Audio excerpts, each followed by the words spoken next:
le agradezco de nuevo a Manuel Carballal que me permita otra entrevista de otras 2 horas. Y que ya sabéis que yo me pongo a hablar de misterio y no paro, y a él le pasa igual. Primera charla, me quedaron muchas cosas por preguntarle, y sí que os puedo adelantar que esta charla ha sido brutal. Le he podido preguntar muchas cosas que no pude, y es intensa, pero yo creo que es beneficiosa y que os va a encantar, y sobre todo os va a despejar dudas acerca de muchos temas, como pueden ser, de nuevo, las estafas esotéricas, la Ouija, el caso de Saint Germain, mediums, todo tipo de cosas muy muy importantes que yo creo que es necesario sacar a la luz, aunque lo tenéis todo en el ojo crítico y en los trabajos de Manuel Carballal, pero yo quería traerlo aquí a Enigmas de Medianoche, y yo creo que os va a encantar. Y os dejo ya con la entrevista.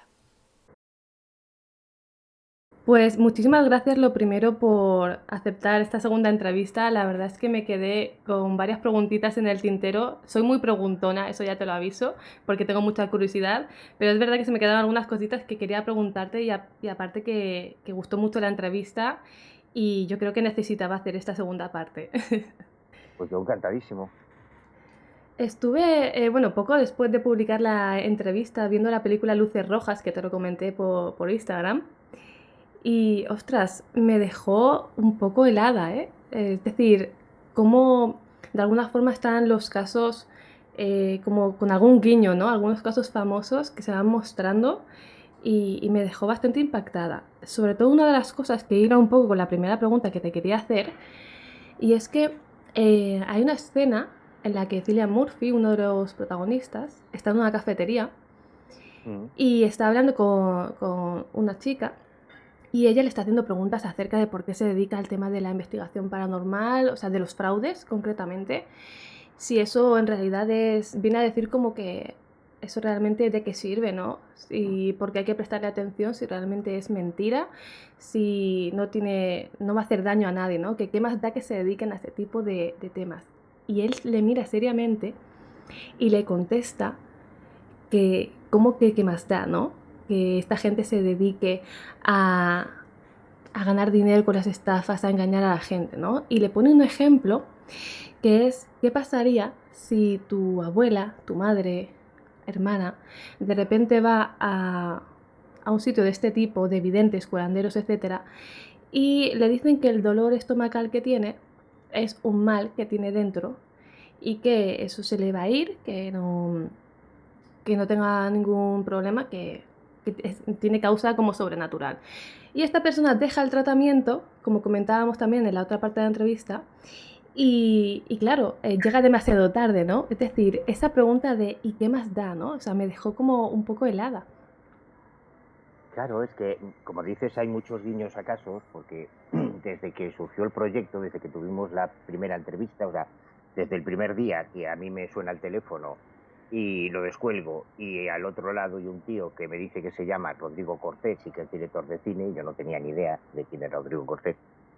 Y desde la primera reunión, claro, yo le iba contando mis investigaciones, en qué casos estaba metido, mis aventurillas detrás de estos temas, y lo que no tenía ni idea es que el tío iba cogiendo nota de todo, y que después, a lo largo de toda la película, hay guiños a casos como el de Mónica Nieto, casos como el de Andrés Ballesteros, o sea, casos que yo he investigado a lo largo de los años, ¿no? Sí. Y que él utilizaba un poco para componer toda la estructura del guión.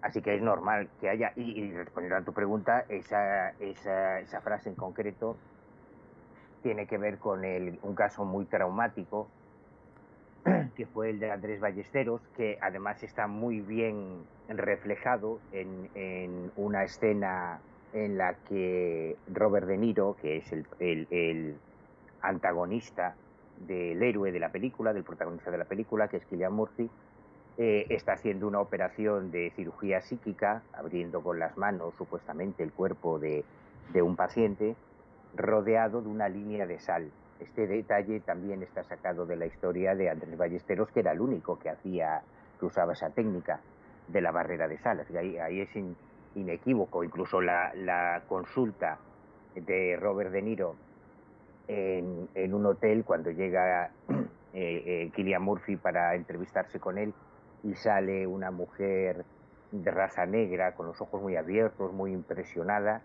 Eso también es otra anécdota que le conté a Rodrigo de un viaje a Haití, cuando fuimos a investigar el tema de los diableros en Haití, y él lo refleja tal cual. Se lo comenté en su momento, o sea que todas esas historias tienen su base real. Y en cuanto al argumento, decía que también está inspirado en el caso de Ballesteros, porque durante la investigación, que fue, repito, que muy traumática, porque yo quería creer que era auténtico, y yo empecé la investigación queriendo pensar que estábamos por fin ante la prueba definitiva, ante un psíquico con unas capacidades irrefutables, pero a lo largo de la investigación descubrimos que más de media docena de personas, más de 6 personas, entre ellos algún empresario ultra super multimillonario español, fallecieron por haber abandonado el tratamiento del cáncer pensando que Andrés ya les había curado. Así que la frase tampoco es un constructo literario porque queda bonito, no, la frase encierra un drama terrible, que es el de los curanderos que convencen a una persona de que está sanada para sacarles la pasta, y cuando esa persona deja una terapia que es la que le puede salvar la vida, mueren, termina falleciendo. Es que me parece absolutamente, brutal, ¿no? Y claro, esa frase quizás, porque he leído mucho, tus casos, El Ojo Crítico, al final, cuando te empapas de este tipo de casos, em, es que te transporta esa frase a todos estos casos que me estás comentando y claro, es que esa pregunta parece inocente, pero no la es, ¿no? Hace toda esa referencia absoluta a casos tan fuertes, ¿no? Como el que me comentas. Y, no recuerdo muy bien, lo de la línea de sal, ¿por qué lo utilizaba? Pues es un recurso cojonudo, porque cuando tú llegabas a Campanillas, en la provincia de Málaga, yo me pasé allí muchos meses investigando a Andrés, él tenía una pequeña consulta en Campanillas, que siempre tenía una cola de gente enorme para tratarse con él, había lista de espera de muchos meses, y cuando ya después de estar mucho tiempo allí, eh, haciéndole mucho la pelota y diciendo que tú lo único que querías, y era la verdad, era conocer sus capacidades y poder documentarlas, que tú eras un buscador de la verdad, que además con Andrés me pasó algo que solo me ocurrió en 3 ocasiones. Yo siempre voy tomando nota de todo, grabando todo, haciendo fotos de todo, y yo con Andrés me pasé mucho tiempo que me iba a visitarle y no hacía ni una foto, no grababa ni un minuto, no tomaba ni una nota, porque yo lo que buscaba era una prueba a nivel personal. Yo no soy periodista, a mí no me interesa para nada el periodismo, ni soy divulgador. Yo supongo que lo único que soy es un buscador. Y como creía que en Andrés podía encontrar quizá lo que estoy buscando desde hace tantos años, pues yo fui absolutamente sincero, y él se dio cuenta y al final me permitía entrar en algunas de las operaciones. Entonces yo vi con mis propios ojos muchas de esas operaciones, pero para evitar que te acercases demasiado a la mesa camilla donde él colocaba a los pacientes para hacer las intervenciones quirúrgicas, de cirugía psíquica, rodeaba toda la camilla con una línea de sal que decía que era una protección para el campo energético que se abría cuando él hacía las operaciones, y que nadie podía rebasar esa línea de sal porque podría verse afectado por esa burbuja energética y podría pasar cualquier cosa contraproducente y demás. Claro, él lo que no quería es que te acercases demasiado para ver eso. Pero es una forma muy elegante y muy inteligente de evitar miradas indiscretas. Pero el perfil de este tipo de personas es gente que sabe muy bien lo que hace, porque hasta ese punto de que, claro, la gente lo primero que va a pensar con el tema de la sal es precisamente eso, ¿no? Para protegerse de energías negativas, que no haya ninguna distorsión en lo que él está haciendo. El perfil de este tipo de gente es gente inteligente, ¿no? No es nada de lo que se suele pensar de cuatro locos. No, no, para nada. Y lo que ocurre es que Andrés eh, te parecía absolutamente inofensivo, porque Andrés, el perfil que pretendía dar Andrés era el de una especie de Paco Martínez Soria, o sea, un tío del campo, medio analfabeto, bajito, rechoncho, que parecía que no sabía leer ni escribir, pero que cuando te ponías a hablar con él de cuestiones trascendentes te soltaba unos discursos y unas citas bíblicas que se te caían los cataplines al suelo. O sea, el tío parecía que estabas hablando con Antonio Piñero, con un catedrático de filología neotestamentaria, porque se sabía la Biblia de memoria. Claro, él te decía que eso era porque él tenía una especie de ángel de la guarda, un espíritu que era su espíritu guía, tal Jonathan, que era el que había conocido a Jesús. Claro, es un ángel, coño, pues es un ángel, pues había conocido a Jesús, entonces él te lo contaba todo de primera mano. Y hasta que no empiezas la investigación, no descubres que Andrés Ballesteros durante muchos años había sido testigo de Jehová, con lo cual se había estudiado la Biblia de memoria. Madre mía. Entonces, claro, pero eso tú no. Cuando llegabas allí te encontrabas con un paisano que parecía un lugareño de pueblo, que no sabía hacer lao con un canuto, y que de repente se te ponía a hablar de teología, de filosofía, y te quedabas con la boca abierta. Decías, claro, este tío tiene que tener una conexión sobrenatural. Luego, además, estaba estigmatizado. Él tenía los estigmas de la pasión permanentemente. Durante la Semana Santa se le acrecentaban, pero él tenía los estigmas en las manos y en los pies y una cruz en el pecho, muy llamativa, durante todo el año. Yo pude tocar y ver los estigmas con mis propias manos. O sea, que tenía todos los elementos para romper cualquier tipo de escepticismo con el que tú llegases. Luego, además, otro detalle clave, que el tío, como era un veterano en esto, es que él no cobraba. Más Vaya. que cuidado, la voluntad. Claro, para ti, ¿cuál sería la voluntad si tú llegas con un hijo con leucemia y crees que te lo ha curado? ¿Qué le vas a dar? ¿50 euros? ¿100? ¿200 euros? ¿Cuánto vale la vida de tu hijo?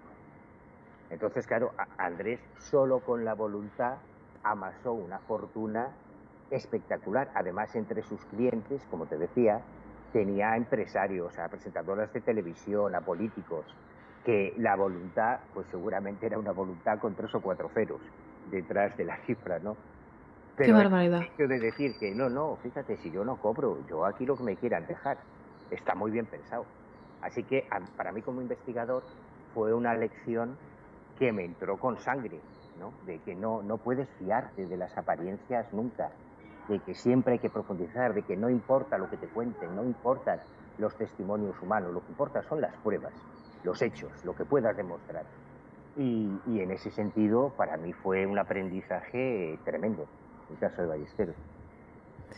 Pero claro, tú comienzas con una creencia, ¿no? Firme o mejor dicho, con la intención de creer que realmente te has encontrado con un caso que puede ser diferente a lo que te has encontrado, ¿no? Y luego darte cuenta, tras varias investigaciones, de que es todo lo contrario, de que está armado de una forma, de herramientas, que es que podría y ha engañado a mucha gente. También es un poco decepcionante en el sentido de cuando uno quiere creer y se encuentra con todo lo contrario, pero también es necesario, ¿no? No lo sé, yo veo un caso muy fuerte. Como todos los casos, Tamara, Sí. no te vas a investigar un caso pensando que te van a tomar el pelo y que te van a mentir, porque a nosotros nadie nos paga por investigar. Yo esto lo hago en mis ratos libres. Entonces, a mí irme desde La Coruña, que es donde vivo, hasta Málaga, joder, es que es de punta a punta del país. Y luego allí nadie me paga los gastos. Allí si quiero dormir en un hotel, pues me tengo que pagar yo el hotel. Y si no, duermo en el coche, en una tienda de campaña. Y si quiero comerme un bocadillo, pues me lo tengo que pagar yo. Entonces, cuando tú vas a investigar un caso, a priori es porque quieres pensar que es auténtico. Luego, claro, cuando ya te enfrentas a los hechos y intentas contrastar las pruebas, es cuando descubres si el caso es falso o si realmente hay algo extraño, hay algo paranormal, que a veces sí te encuentras con que no hay una explicación tan sencilla. Pero a priori, cuando tú investigas un caso, cuando tú vas a hablar con un testigo de un avistamiento ovni, cuando tú vas a hablar con una familia que cree que tiene un poltergeist en su casa, tú no vas pensando que te van a intentar tomar el pelo, porque si no, no vas. Porque nadie te paga. Y además, no es que nadie te pague por investigar eso, es que a nadie le interesan los fraudes. A la gente que está en el mundo del misterio, lo que quieren es creer. Y lo que quieren es que le cuentes que hay extraterrestres, que hay fantasmas, que hay vida después de la muerte, no que le digas que el caso Vallecas es un montaje o que lo de Humo es una tomadura de pelo. Así que es muy traumático porque nadie te ayuda. a investigar este tipo de casos, sobre todo si al final el desenlace es que se trata de un fraude. Claro, efectivamente, cuando nos metemos de lleno en algún caso, lo primero que queremos pensar, ¿no? Esa esperanza de que realmente nos encontremos con algo extraño a lo que no le podamos dar explicación, ¿no? Pero es que, claro, es tan necesario hacer esas investigaciones y descubrir si hay fraude y poder contarlo. Es muy necesario, ¿no? Y parte incluso de, evidentemente, ¿no? Del camino del investigador, pero sí que es verdad que siempre te deja un poco en shock, ¿no? Cuando te encuentras con ese fraude y de la manera en la que se ha realizado, ¿no? Porque hay multitud de ellos que, como el que comentábamos antes, que están hechos con una precisión para engañar. Yo te quería preguntar, em, hubo un caso hace varios años, te lo iba a preguntar un poco más adelante, pero me interesa preguntártelo ahora, que estuviste investigando, de hecho es el capítulo 10 de tu libro Los peligros del ocultismo, el caso de Anne Germain. Ah, sí. Que, me impactó muchísimo porque, esta mujer estuvo haciendo hasta hace 2 3 años, antes de la pandemia, seguía haciendo aquí en Alicante, en mi tierra, conferencias, después de todo lo que se había hablado y demás, ¿no? Aunque bueno, yo intuyo que la información no sé si llega a todo el mundo.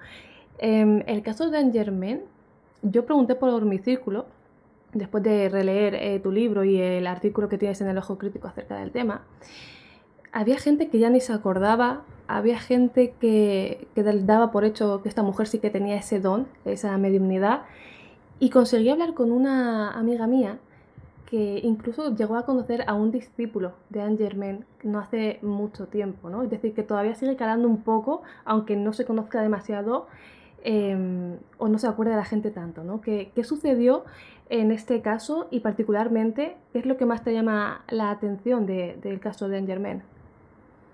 Pues mira, lo primero, te corrijo, sigue viniendo a España todavía hoy y sigue dando charlas y sigue manteniendo la consulta. Es alucinante, increíble. Pero porque no puedes hacer nada. O sea, yo no puedo competir con el poder mediático de Telecinco con un fanzine cutre como El Ojo Crítico.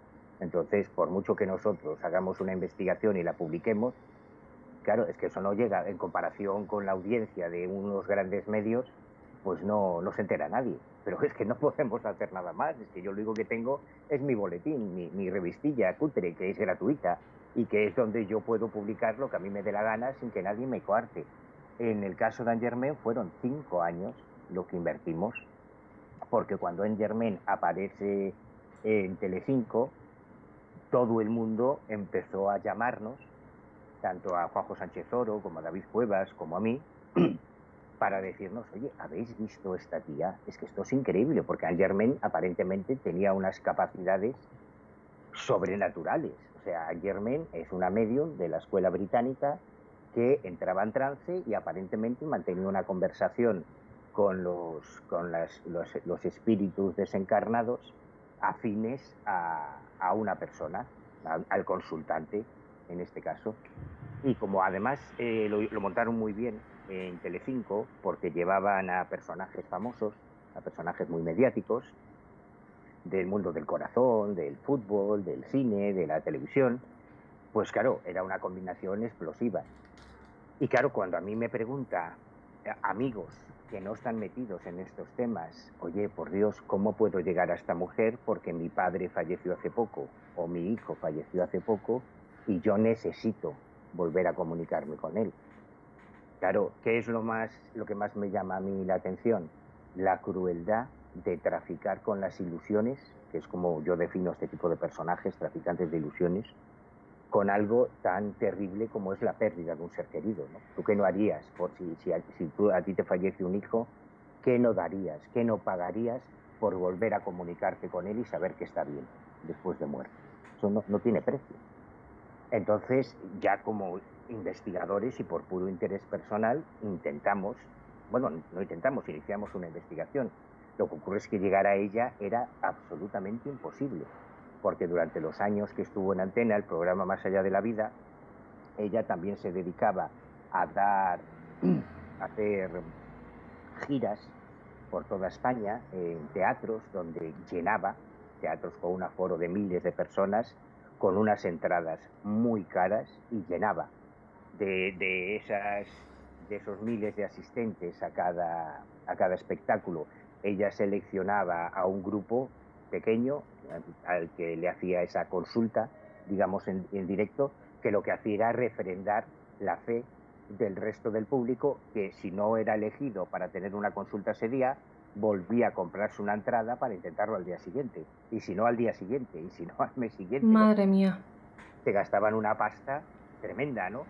Y luego al mismo tiempo, paralelamente a todo eso, ella publicó un libro en España con sus memorias, y al mismo tiempo ella seguía manteniendo una consulta como vidente, como medium, también, sobre todo al principio, con unos precios exorbitados, teniendo en cuenta que su cartera de clientes eran famosos del cine y de la televisión y de la política y de la banca y demás, pues no cualquiera se podía pagar esas consultas.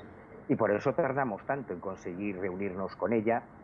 En ese tiempo investigamos todo lo que se podía investigar, desde colar a Juanjo Sánchez Oro como público en la grabación de uno de los programas en Telecinco, de Más allá de la vida, hasta seguir el rastro empresarial de la empresa que gestionaba, que la llevaba su marido, que gestionaba sus ingresos, descubrir que ya había hecho un programa parecido en Portugal, donde ya había antecedentes de todo el modus operandi de Anne Germain. Bueno, pues todo lo que es una investigación, que es seguir todas las pistas que te encuentras a tu alcance, hasta que ya por fin conseguimos la oportunidad de reunirnos con ella, de entrevistarla.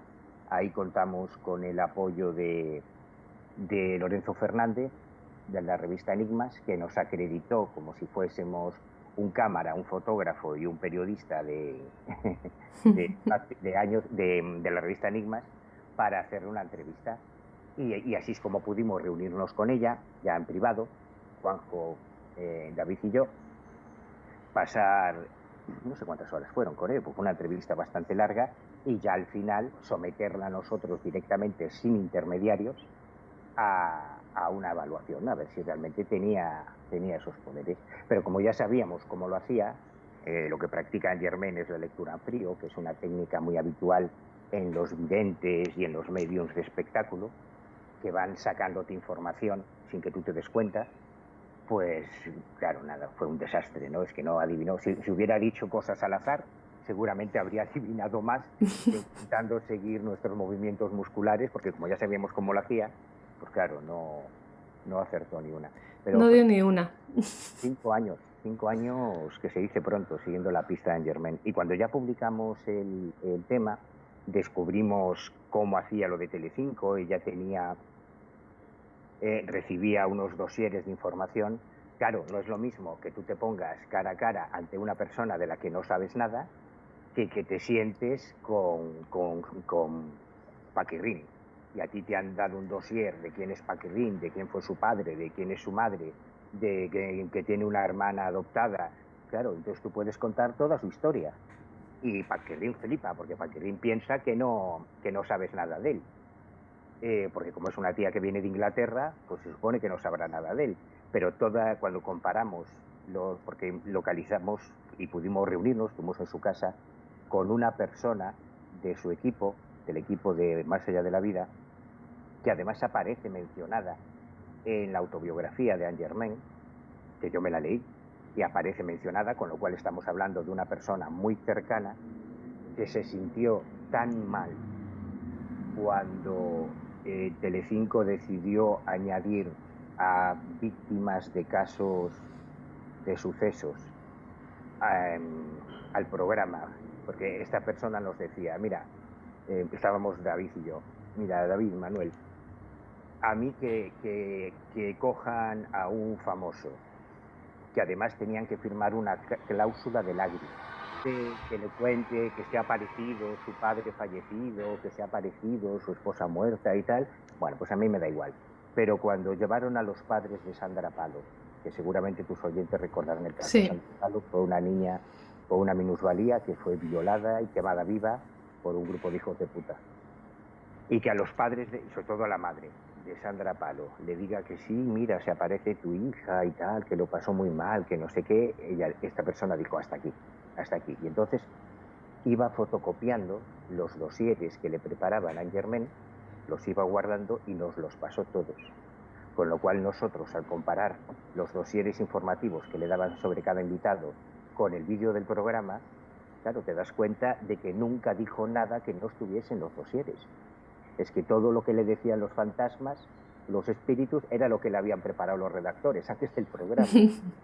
Pero una cosa es tener esa evidencia documental, digamos, y otra cosa ya es poder sentarte cara a cara con ella. Ahora, si realmente tienes alguna capacidad, esta es tu oportunidad, demuéstralo. Y nada, como siempre. Madre mía, yo es que claro, me imagino a ese hombre viendo cómo ya pasan de entrevistar o yo qué sé, tener en cuenta famosos para ese tipo de prácticas.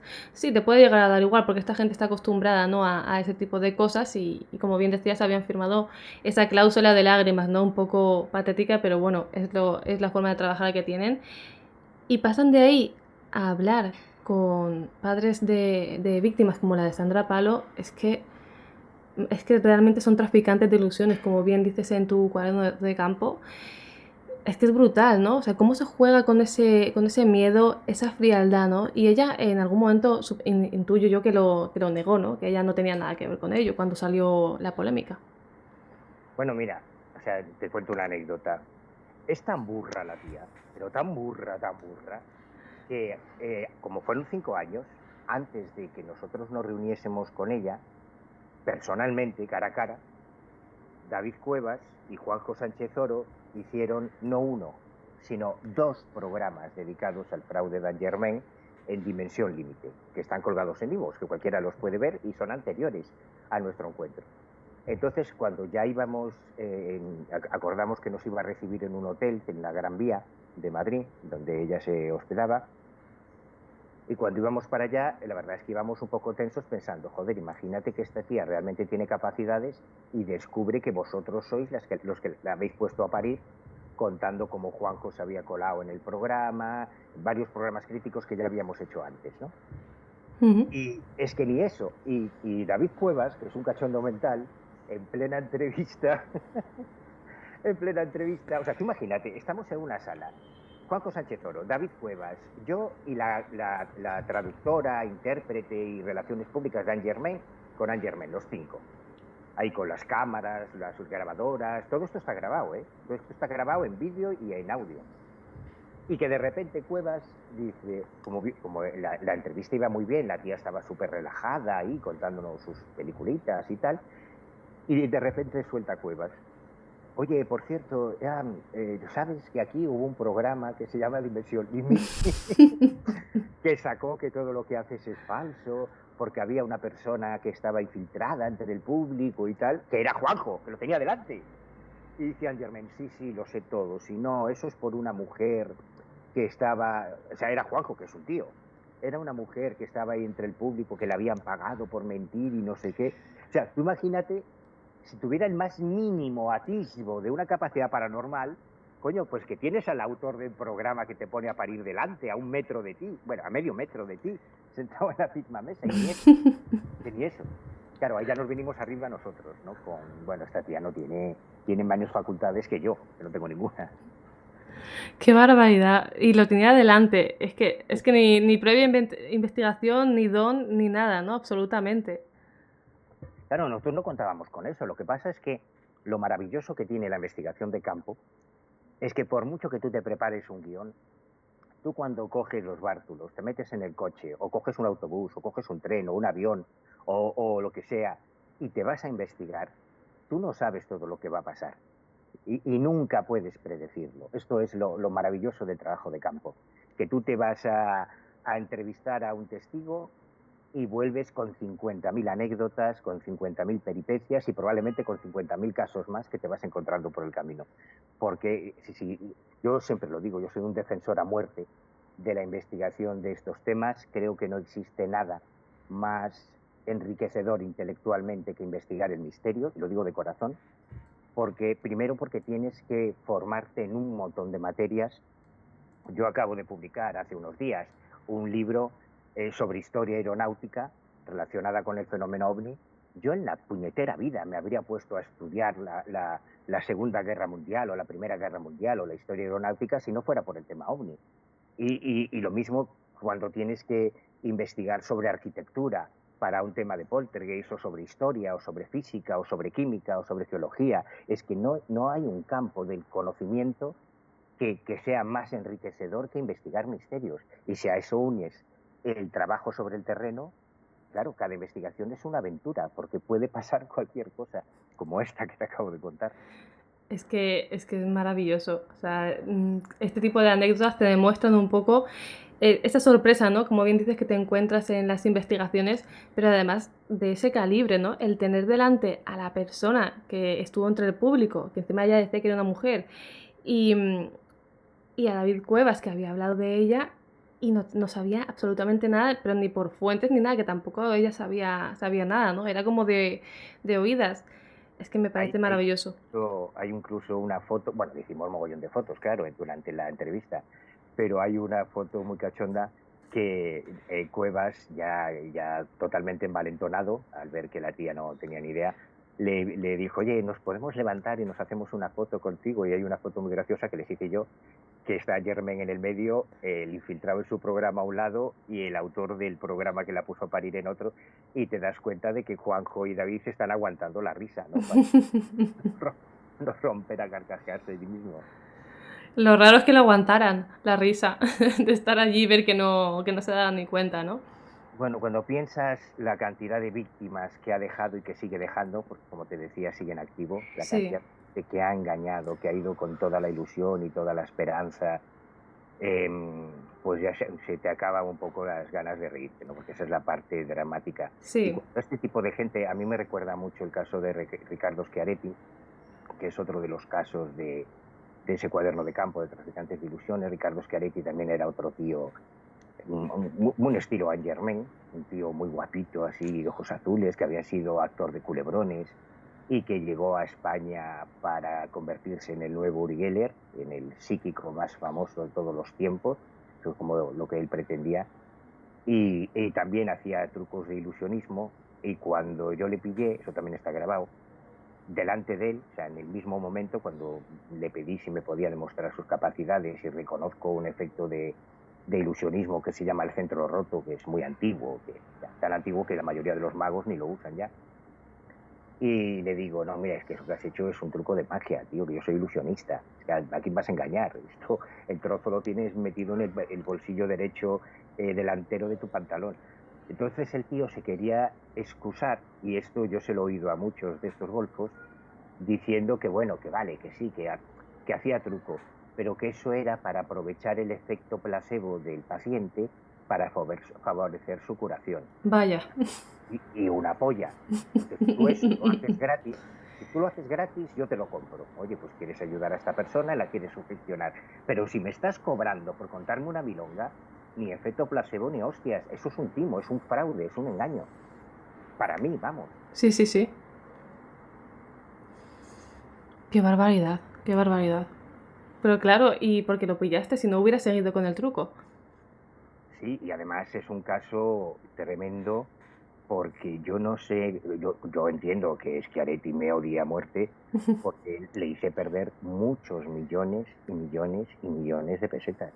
Porque Schiaretti en aquel momento, igual que Angermen, o sea, Schiaretti llega a España y lo llevaron a todos los programas de televisión, estuvo con el programa de Pepe Navarro, estuvo en el programa de Emilio Aragón, estuvo en el programa del Prat, de televisión española, él daba sesiones en teatros, llenaba teatros en la Gran Vía de Madrid, a los que iban un montón de famosos ahí a ver sus demostraciones de poderes, también sacó su libro, lo mismo que Angermain, o sea, es exactamente el mismo perfil. Entonces, cuando se publica en la revista Más Allá, que en aquel momento tenía una tirada de 250.000 ejemplares, que era una barbaridad, la investigación diciendo que Ricardo Schiaretti era un mentalista, un mentiroso y un mentecato, el titular es de Juan Antonio Campoy, ¿eh? Yo no, que está muy bien puesto, porque es la verdad. Pues claro, inmediatamente tuvo que cerrar la consulta, cancelar las funciones teatrales y volverse a Argentina. Y se le jodió todo el negocio en España. Entonces, claro, eso implica una pérdida de muchísimo, muchísimo dinero, con lo cual yo entiendo que esté muy cabreado. Y tanto, pero claro, en ese caso sí que hizo efecto esa investigación, ese destape del fraude para que él cerrara aquí, ¿no? Y tuviera que marcharse. Pero hay otros casos como el de Angermen que me acabas de confirmar que sigue en activo. Claro, yo hace 2 3 años que sí que vi un cartel aquí en Alicante, pero yo no sabía que seguía.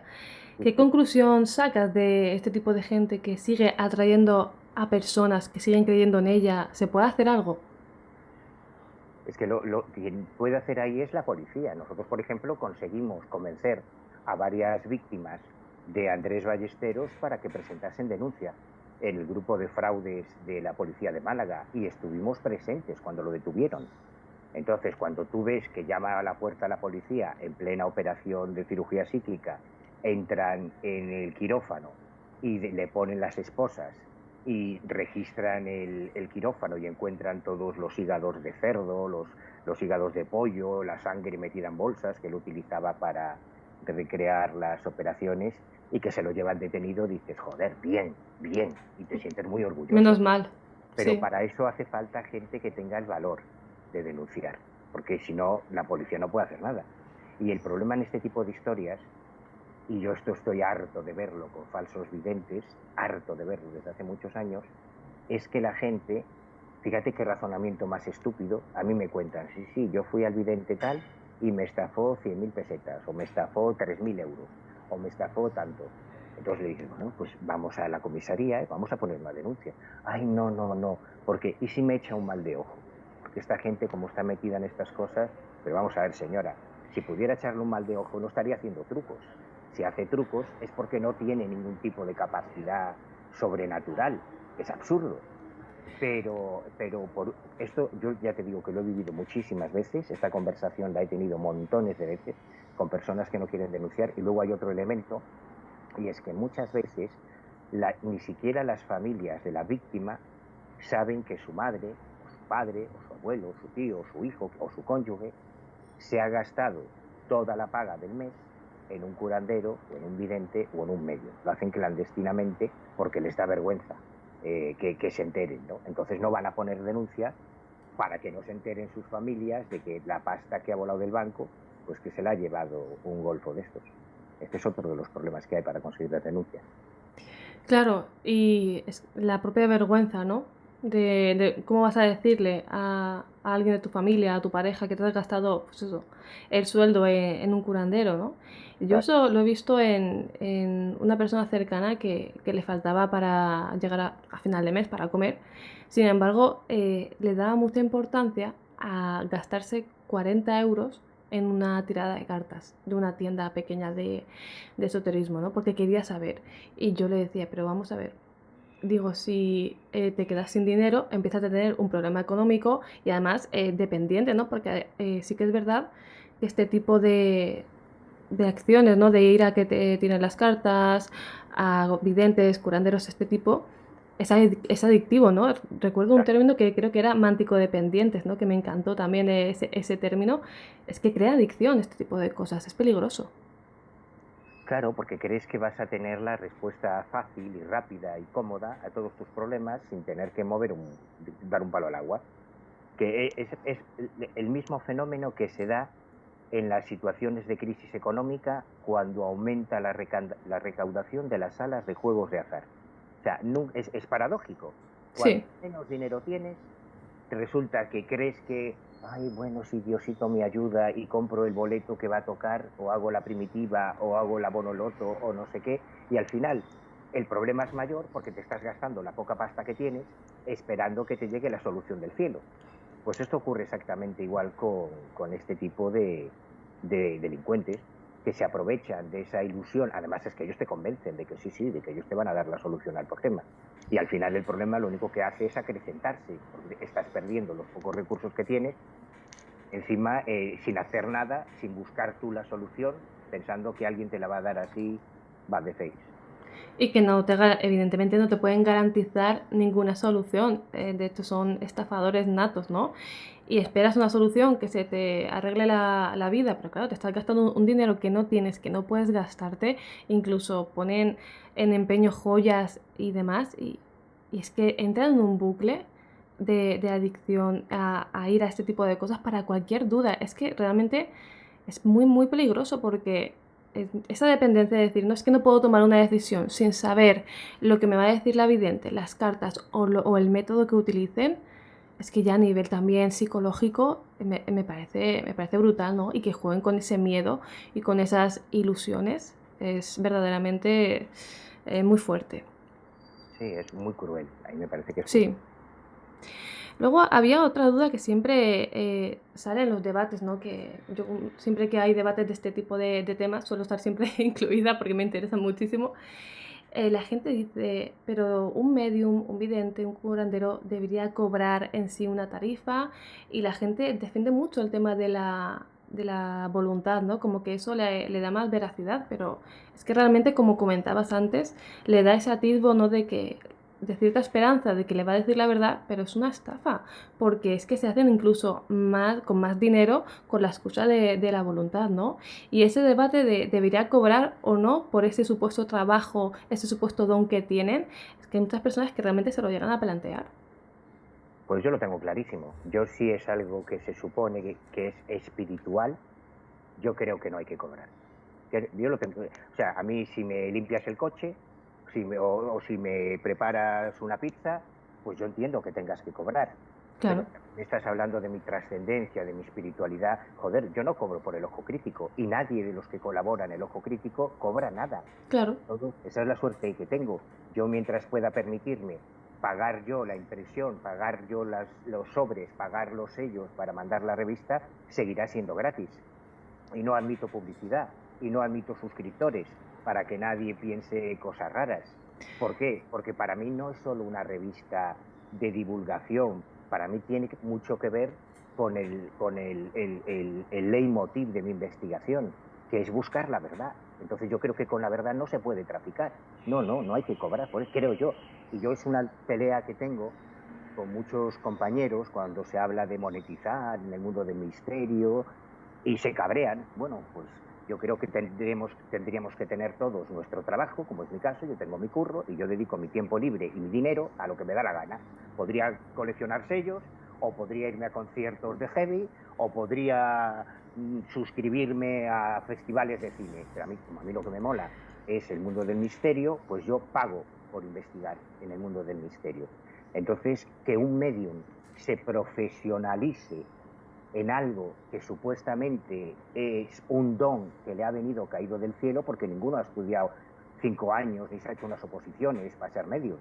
Ellos te dicen claro. que es un don natural. Pues qué coño estás cobrando por dar consuelo y dar esperanza, pero igual que no me parece bien, o sea, si a mí un sacerdote católico me cobra por impartirme los sacramentos, a mí eso me parece un timo. Tú no puedes cobrar por impartir los sacramentos, tú no puedes cobrar por dar una extrema unción y vas a confesarte y en el confesionario hay una maquinita que te pide 1 euro para que te puedas confesar. Dirás, pero vamos a ver, mierda es esta, que venga Jesús y que echa patadas otra vez a los mercaderes del templo. Pues para mí eso sería igual de estafa que la gente que pretende venderte espiritualidad o algo que te dicen que es espiritual cobrándote. No, yo creo que no deberían cobrar. Si es un don que les ha dado Dios, es un don natural y su única intención es ayudar a las personas, pues que trabajen como trabajamos todos y que luego ayuden a las personas, creo yo. Estoy totalmente de acuerdo, tanto en el aspecto de los medium, videntes y demás que no deberían cobrar, porque se supone que si tienen ese don, lo han recibido de nacimiento, lo han recibido gratis, ¿no? ¿Por qué vas a cobrar o lo vas a tratar como si fuera un trabajo, ¿no? Yo recuerdo haber escuchado frases como, claro, pero es que con la energía que ellos gastan y el tiempo y los materiales que utilizan, pues claro, tienen que cobrar de alguna forma. Y yo me quedaba pensando, digo, pero qué barbaridad está diciendo, ¿no? O sea, si lo que te está prometiendo o esa supuesta ayuda espiritual, realmente nadie te puede garantizar absolutamente nada. Y como bien decías, tú vas a la iglesia y no esperas que te cobren por hacerte cualquier tipo de sacramento, ni por excusar allí al cura o a quien sea, ¿no? Pero esa es la excusa que yo sí he escuchado en varios foros, en varias conversaciones, ¿no? Que ellos tienen que, como su trabajo es su tiempo y su cansancio físico, tienen que cobrarlo. Es que es muy fuerte.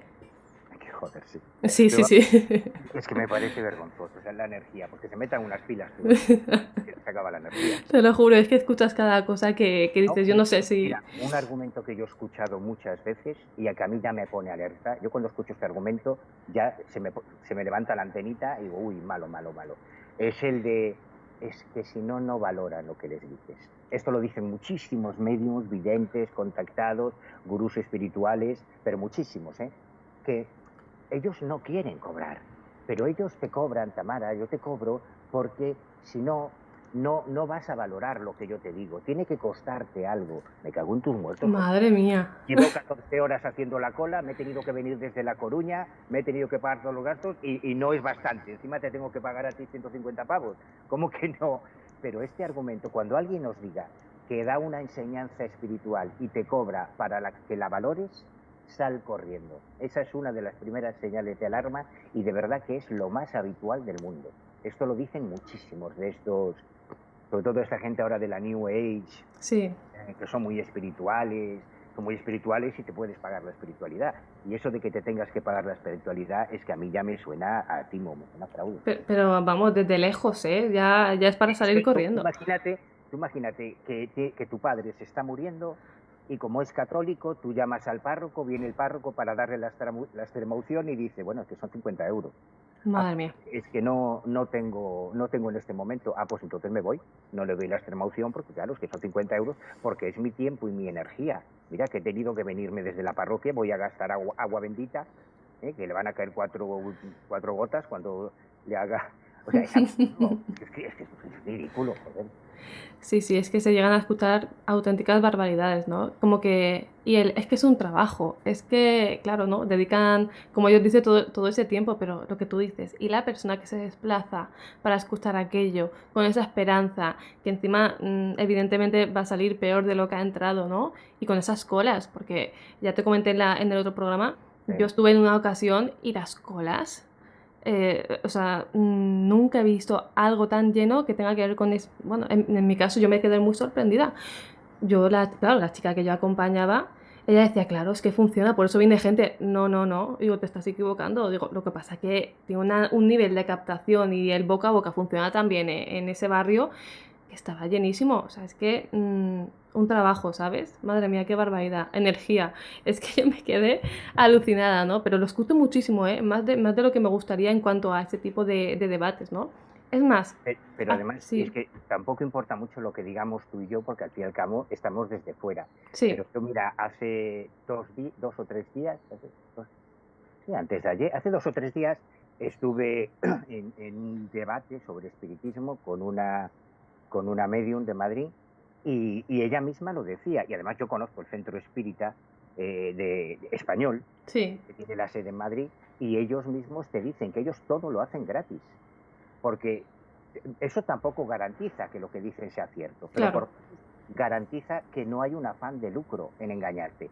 Y esta mujer me explicaba, Marta, me decía, joder, mira, yo es que es verdad que pierdo mi tiempo y que además a mí a veces me afecta cuando viene gente con un drama terrible, entonces yo intento ayudarles en la medida de mis posibilidades, pero porque me siento bien haciéndolo y nunca se cobra.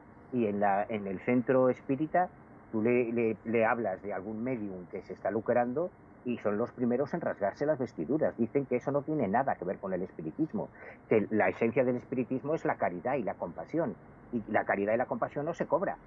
O sea que son ellos mismos los que lo dicen, no es que lo digamos nosotros.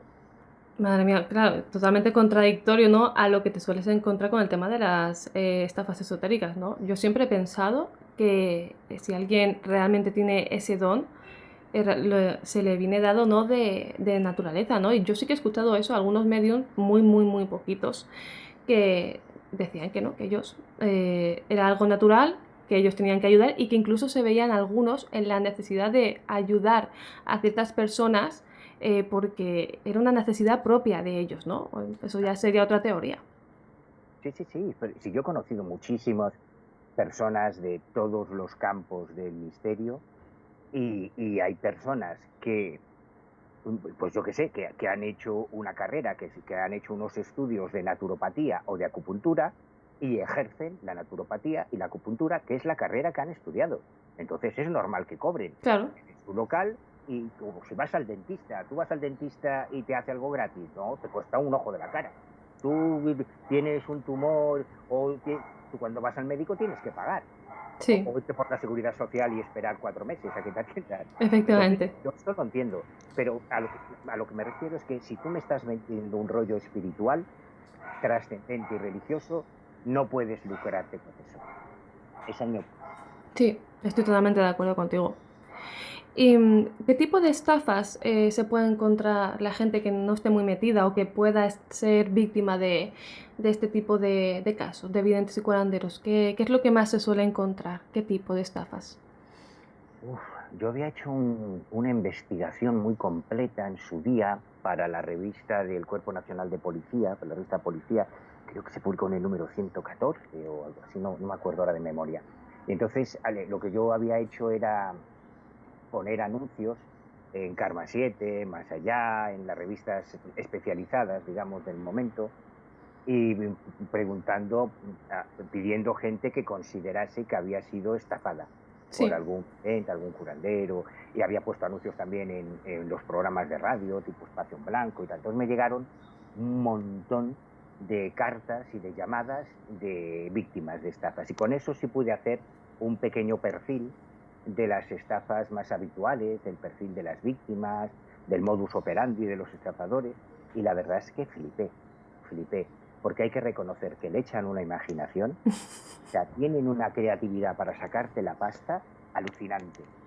Y es que hay un catálogo enorme, es como si hablamos de los distintos tipos de estafas o de crímenes que hay. Es que, claro. primero, que el caso es único, no hay dos casos iguales, y luego que hay una variedad descomunal. El más habitual es el timo del trabajito. Eso es Sí, lo más habitual porque es la forma más fácil de engancharte.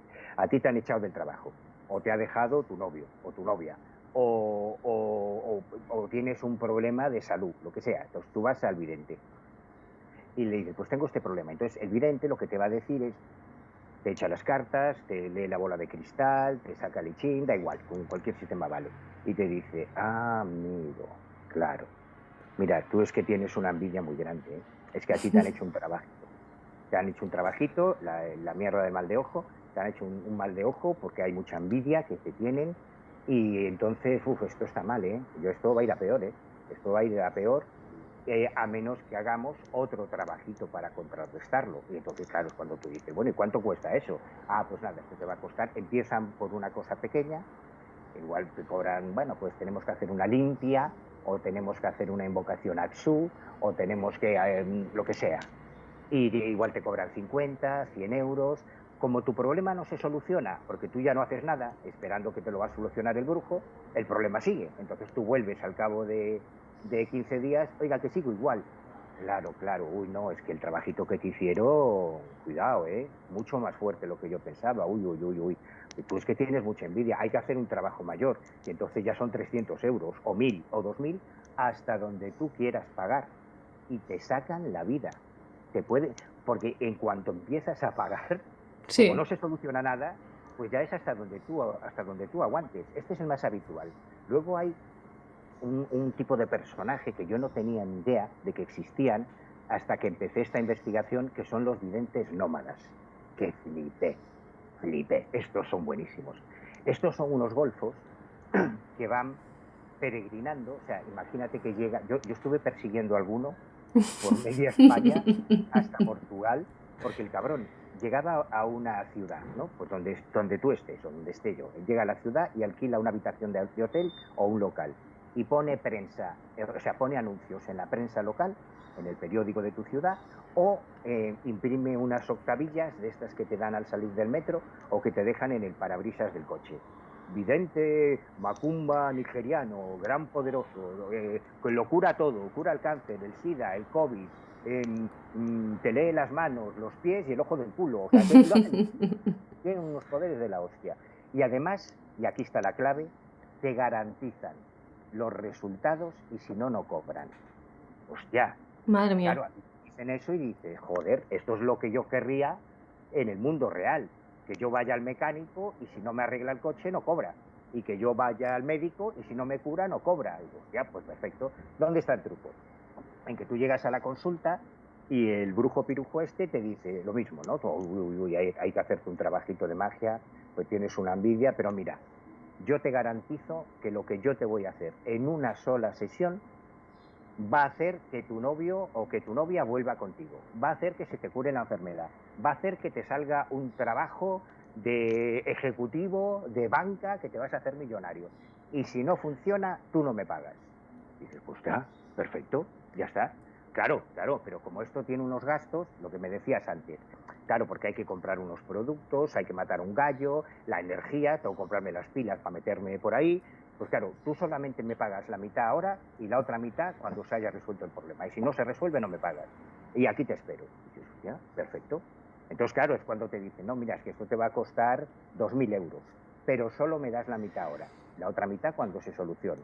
Madre Y mía. el pobre incauto va y le paga los 1.000 euros. Y cuando al cabo de 15 días vuelves a la consulta del vidente para reclamar, resulta que el cabrón ya ha desaparecido con tus 1.000 euros, mis 1.000 euros, los 1.000 euros de un montón de víctimas, y ya está en otra ciudad haciendo lo mismo.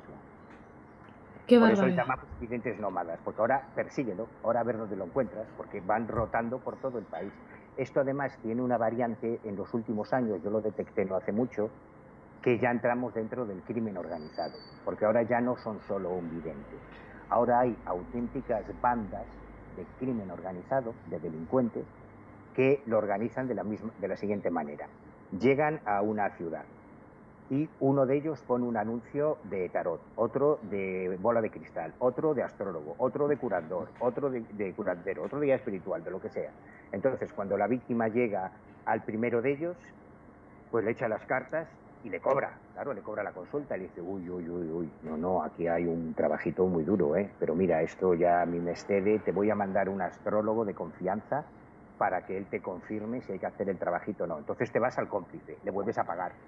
Sí, uy, no, esto es tremendo, pero mira, tengo un amigo que trabaja con la bola de cristal, a ver que te asesore él, porque es un especialista, y al final te has pasado por 10 o 12 tíos que todos te dicen lo mismo, con lo cual tú ya estás totalmente convencido de que te han echado un mal de ojo y te vas a morir en 2 semanas, y al final te has desembolsado exactamente igual los 1.000 o 2.000 euros. Y hay bandas de crimen organizado que están ahora desplazándose por toda España que se dedican a esto. Madre Luego, mía. el tema de la limpia del dinero, bueno, es que hay un montón, o sea, hay una picaresca alucinante, hay muchas formas de sacarte la pasta. Y trucos, ¿no? Que utilizan como que si la limpieza del huevo, que la habrás escuchado millones de veces, Sí. que si te tengo que hacer, yo recuerdo la chica esta que estuve con ella para que no se metiera más, al final sí que consiguió salir, pero le costó demasiado. Que le decían, te tengo que hacer la limpieza del huevo, y a través del huevo supuestamente podía leerle, a saber qué, se lo inventaba, lógicamente, que tenía un mal de ojo brutal. De ahí le dijo, ay, pues es que me recordaba mucho lo que me comentabas, te voy a recomendar una amiga que te va a hacer un ritual porque es que esto no se pasa. Un ritual con plomo. No recuerdo muy bien para qué serviría, eso a lo mejor me lo puedes comentar. Y de Para ahí nada, a no otra. sirve para nada. Ya te lo Bueno, sí, pero ah, la simbología que ellos le dan, claro. claro. Sí, sí, yo sí que leí algo de lo que ellos comentaban de que en algún ritual de expulsar el mal o algo así querían utilizar el plomo, pero como bien dices, no sirve para nada, ni una limpieza ni otra, ¿no? O lo de las gotas del aceite, es que, ¿para qué? O como la sal, o sea, Andrés Ballesteros no te ponía azúcar moreno, ponía sal, porque la sal tiene toda una mitología y desde la más remota antigüedad se ha utilizado como protección contra los malos espíritus. Entonces, estos no son tontos, estos tienen un mínimo de formación y estas cosas no se hacen porque sí. Y en cuanto a lo de los trucos, una anécdota sí, tragicómica es que yo publiqué varios artículos en la revista Más Allá sobre el ilusionismo en parapsicología, porque yo defiendo que no te puede, o sea, nadie que tenga un mínimo de vergüenza puede decir que es investigador de fenómenos paranormales si antes no ha estudiado ilusionismo. O sea, es Claro, ridículo, porque tienes que estar capacitado para ver si lo que estás presenciando es un truco o no. Para eso necesitas tener la formación en ilusionismo, no puedes ser un investigador paranormal si antes no eres ilusionista. Y entonces hice varios artículos sobre la relación del ilusionismo en parapsicología, y te doy mi palabra de honor, Tamara, me escribieron a la redacción de Más Allá, no uno ni dos, sino por lo menos 3 o 4 videntes, diciéndome, ay, señor Carballal, qué chulos los artículos que ha hecho y tal, ¿podría enseñarme esos trucos para...? No. Te lo juro, o sea, me escribían a mí los propios videntes para que les enseñase los trucos que estaba diciendo que se usaban para hacer fraudes paranormales. O sea que sí, hay varios de estos, y además yo me he visto en la situación, ya te digo, como el caso de Ricardo Schiaretti, que utilizaba trucos de mentalismo para hacerlo pasar por sus capacidades sobrenaturales. Ostras, me parece... Es que es cómico que te escriban para que les enseñes esos trucos, pero yo no Sí, quiero imaginar tu cara en ese momento. otra anécdota divertida también en esa línea es que me escribían mucha gente, por lo que hablábamos de la adicción que genera Sí. el mundo del misterio, ¿no? Mm. Me escribía mucha gente diciéndome, ay, bueno, he visto su anuncio en Karma 7 o Más Allá y tal, y efectivamente a mí me estafó Aramis Fuster tanto dinero, me estafó Rapel tanta pasta, me estafó Octavio Aceves tanto otro, a ver si por favor usted me puede decir un auténtico para que no me estafe. Pero vamos a ver, señora, es que yo no le voy a decir un auténtico. O sea, y luego otra cosa buenísima es que me escribían muchos videntes, es alucinante, para denunciar a la competencia. O sea, yo de repente abría una carta y me decía, soy la estrella del mar de no sé qué, sacerdotisa de la Umbanda y tal, y quiero denunciar a mi vecina que consulta en la misma calle porque ella es una estafadora, pero yo no, yo soy la buena. Y estos también me llegaron para... Claro, así se quitan la mitad de la competencia, está Claro, claro. claro. Sí, sí, es un mundo muy curioso. La verdad que aburrirte no te aburres, eso seguro, con lo que ves. Qué barbaridad. Y yo sí que he escuchado eso, los típicos trucos, ¿no? Que te dicen de... Que pues que es que lo he visto, ¿no? Lo de las gotas del aceite, que no tiene nada que ver, pero la gente se lo cree. Lo de la limpieza esa del huevo, todo son como trucos que la gente se cree, ¿no? Es como lo del tema del horóscopo y las cartas. Creo recordar que había, a ver si recuerdo el nombre, el efecto Forer, que tenía que ver con todo eso. Bueno, pero es que no te imaginas, dentro del mundo de la prestidigitación y del ilusionismo, o sea, el mundo del ilusionismo es enorme. Ahí hay un montón de especialidades. O sea, tú puedes ser cartomago pues son los que hacen trucos con cartas, con naipes, puedes dedicarte a la micromagia, puedes dedicarte a las grandes ilusiones, como H.D. Copperfield, Sí.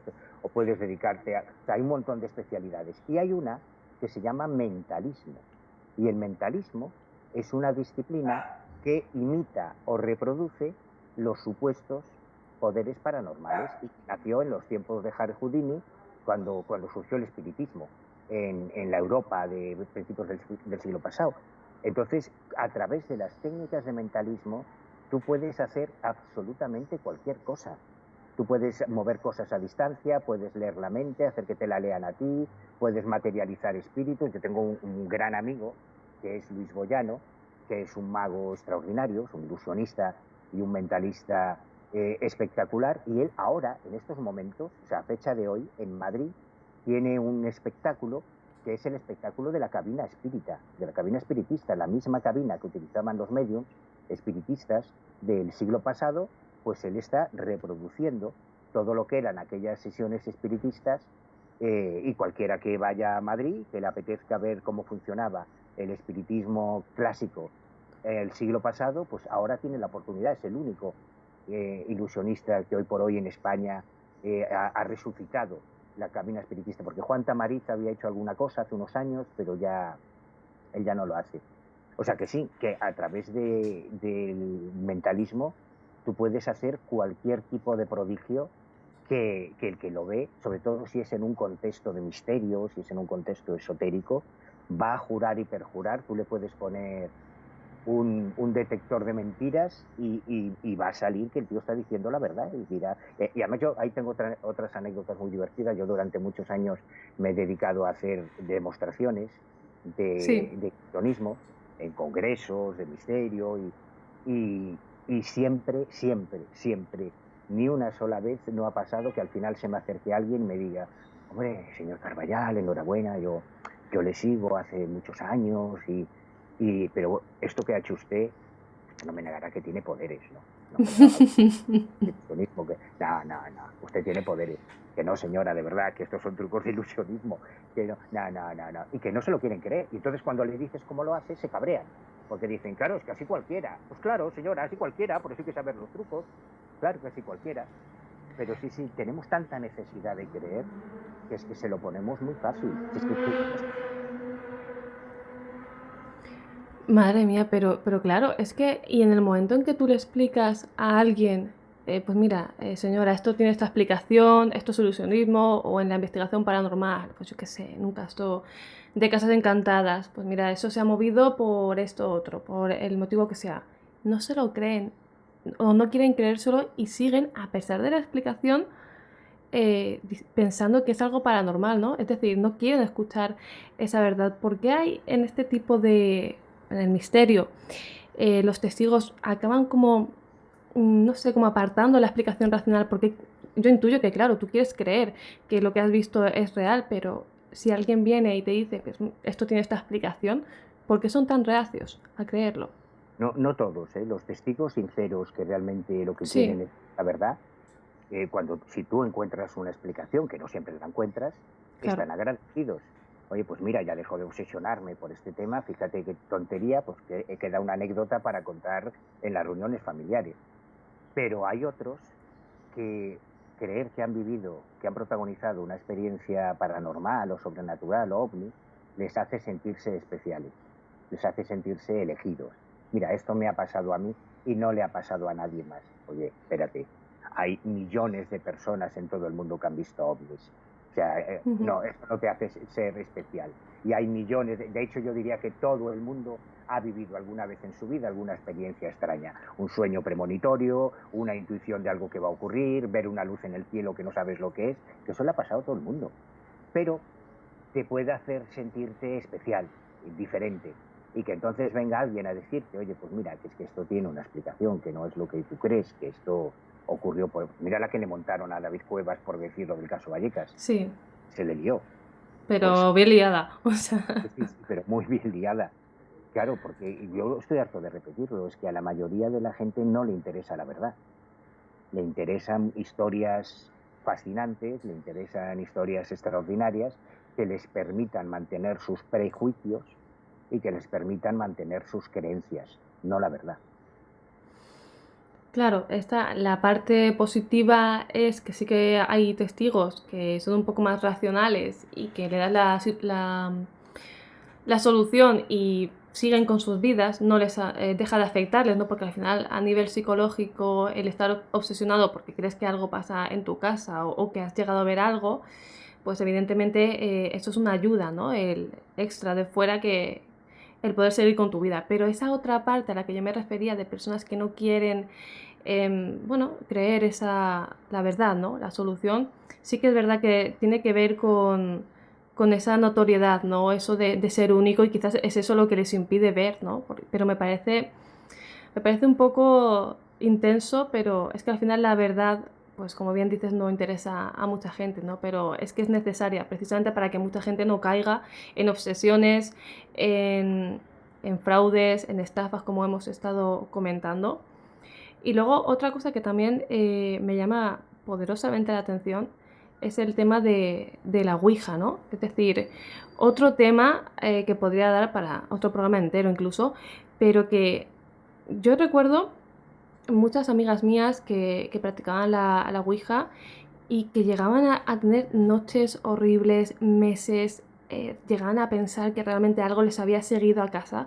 ¿En qué momento le hemos dado ese poder a un tablero y dejamos de la parte racional a un lado?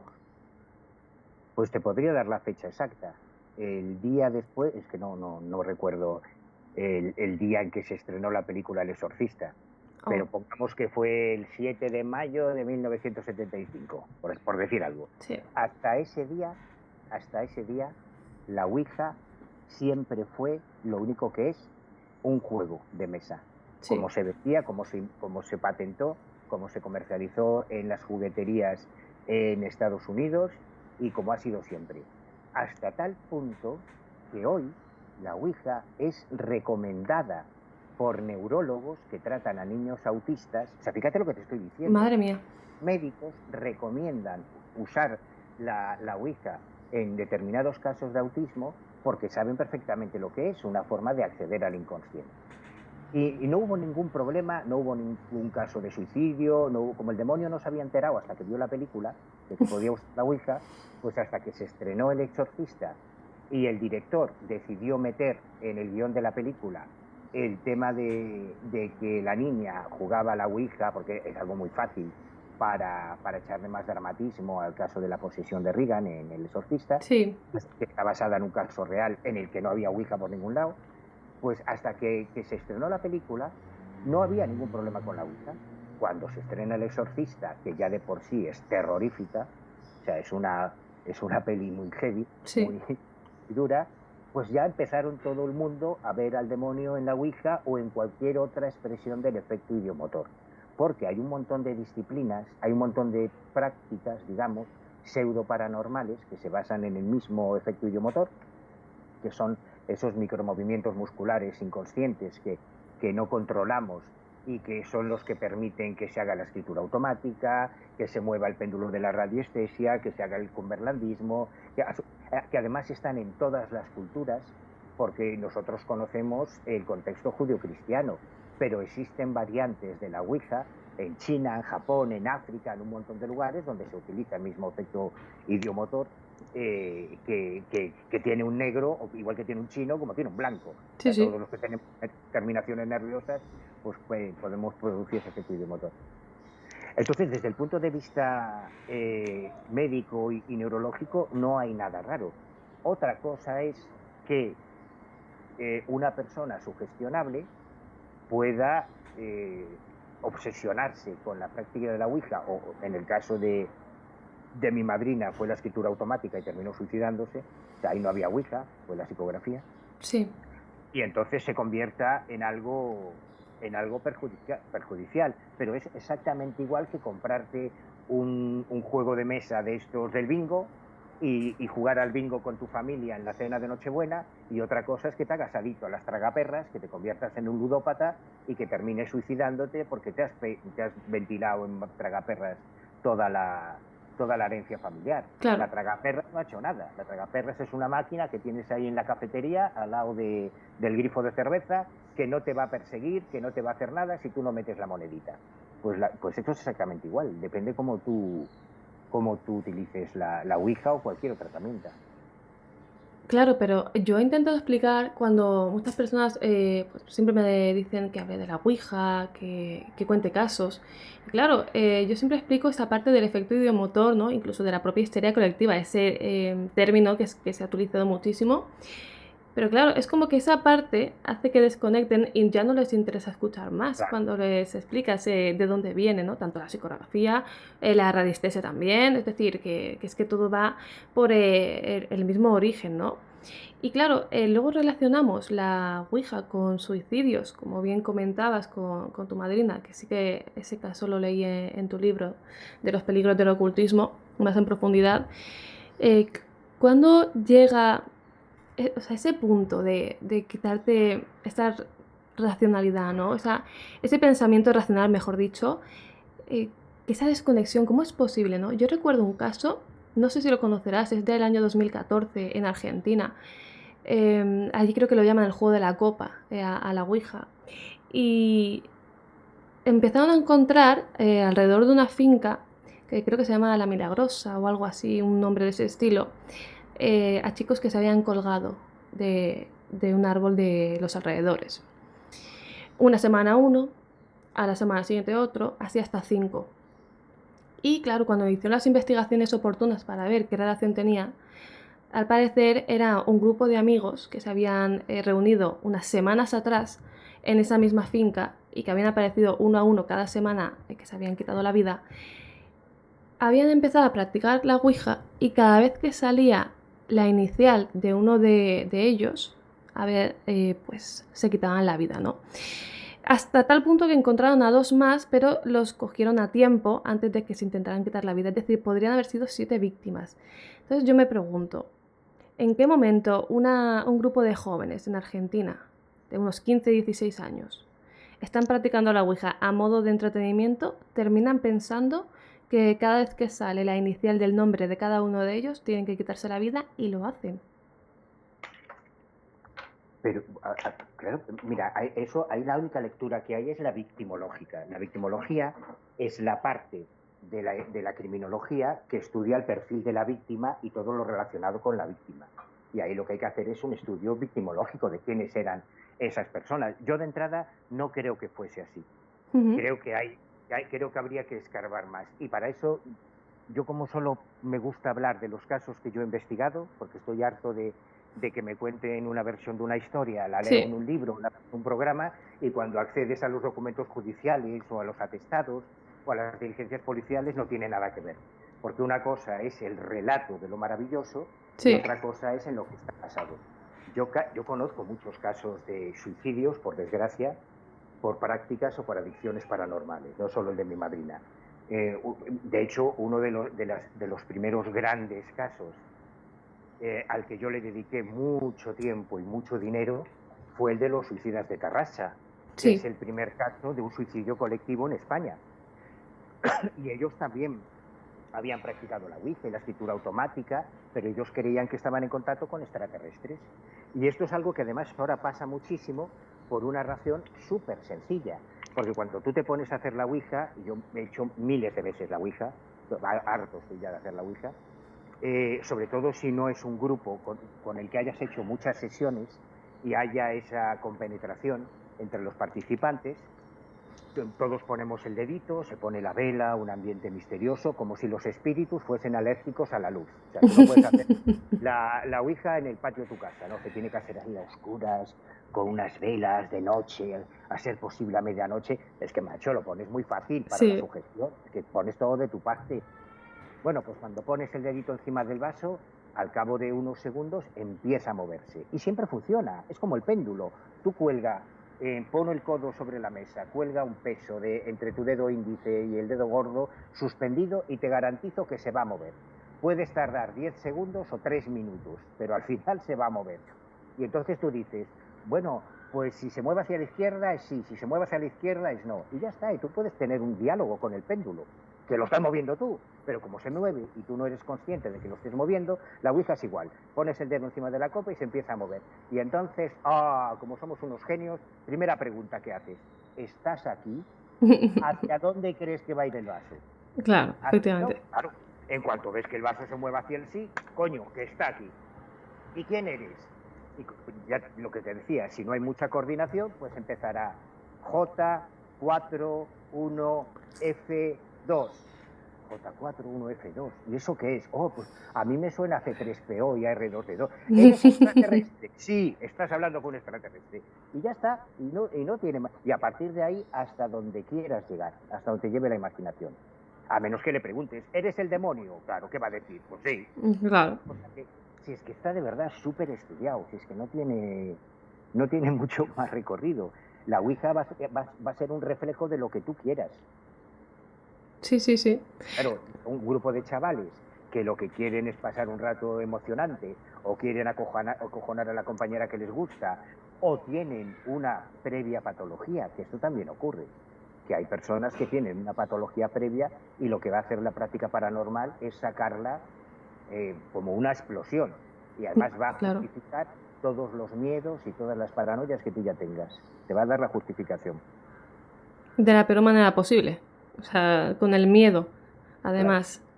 Claro, yo me refería en ese aspecto, ese caso, claro, en profundidad habría que investigarlo en todos sus aspectos y ver qué pasó realmente, ¿no? Si es que hubo quizás una persona que era el que hacía que se suicidaran, no lo sé, tendría que haber muchas, o sea, ver muchas opciones, ¿no?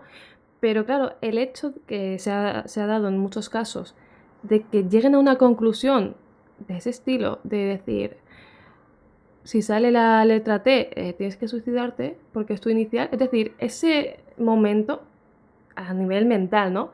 ¿Cómo quitamos el pensamiento racional para pensar que eso tiene que ser así, ¿no? Pero ha pasado en muchos casos. Es decir, apartamos totalmente el instinto de supervivencia y el pensamiento racional para creer lo que nos dice un tablero que estamos moviendo nosotros, ¿no? Pero es que se lo Pero creen y lo hacen.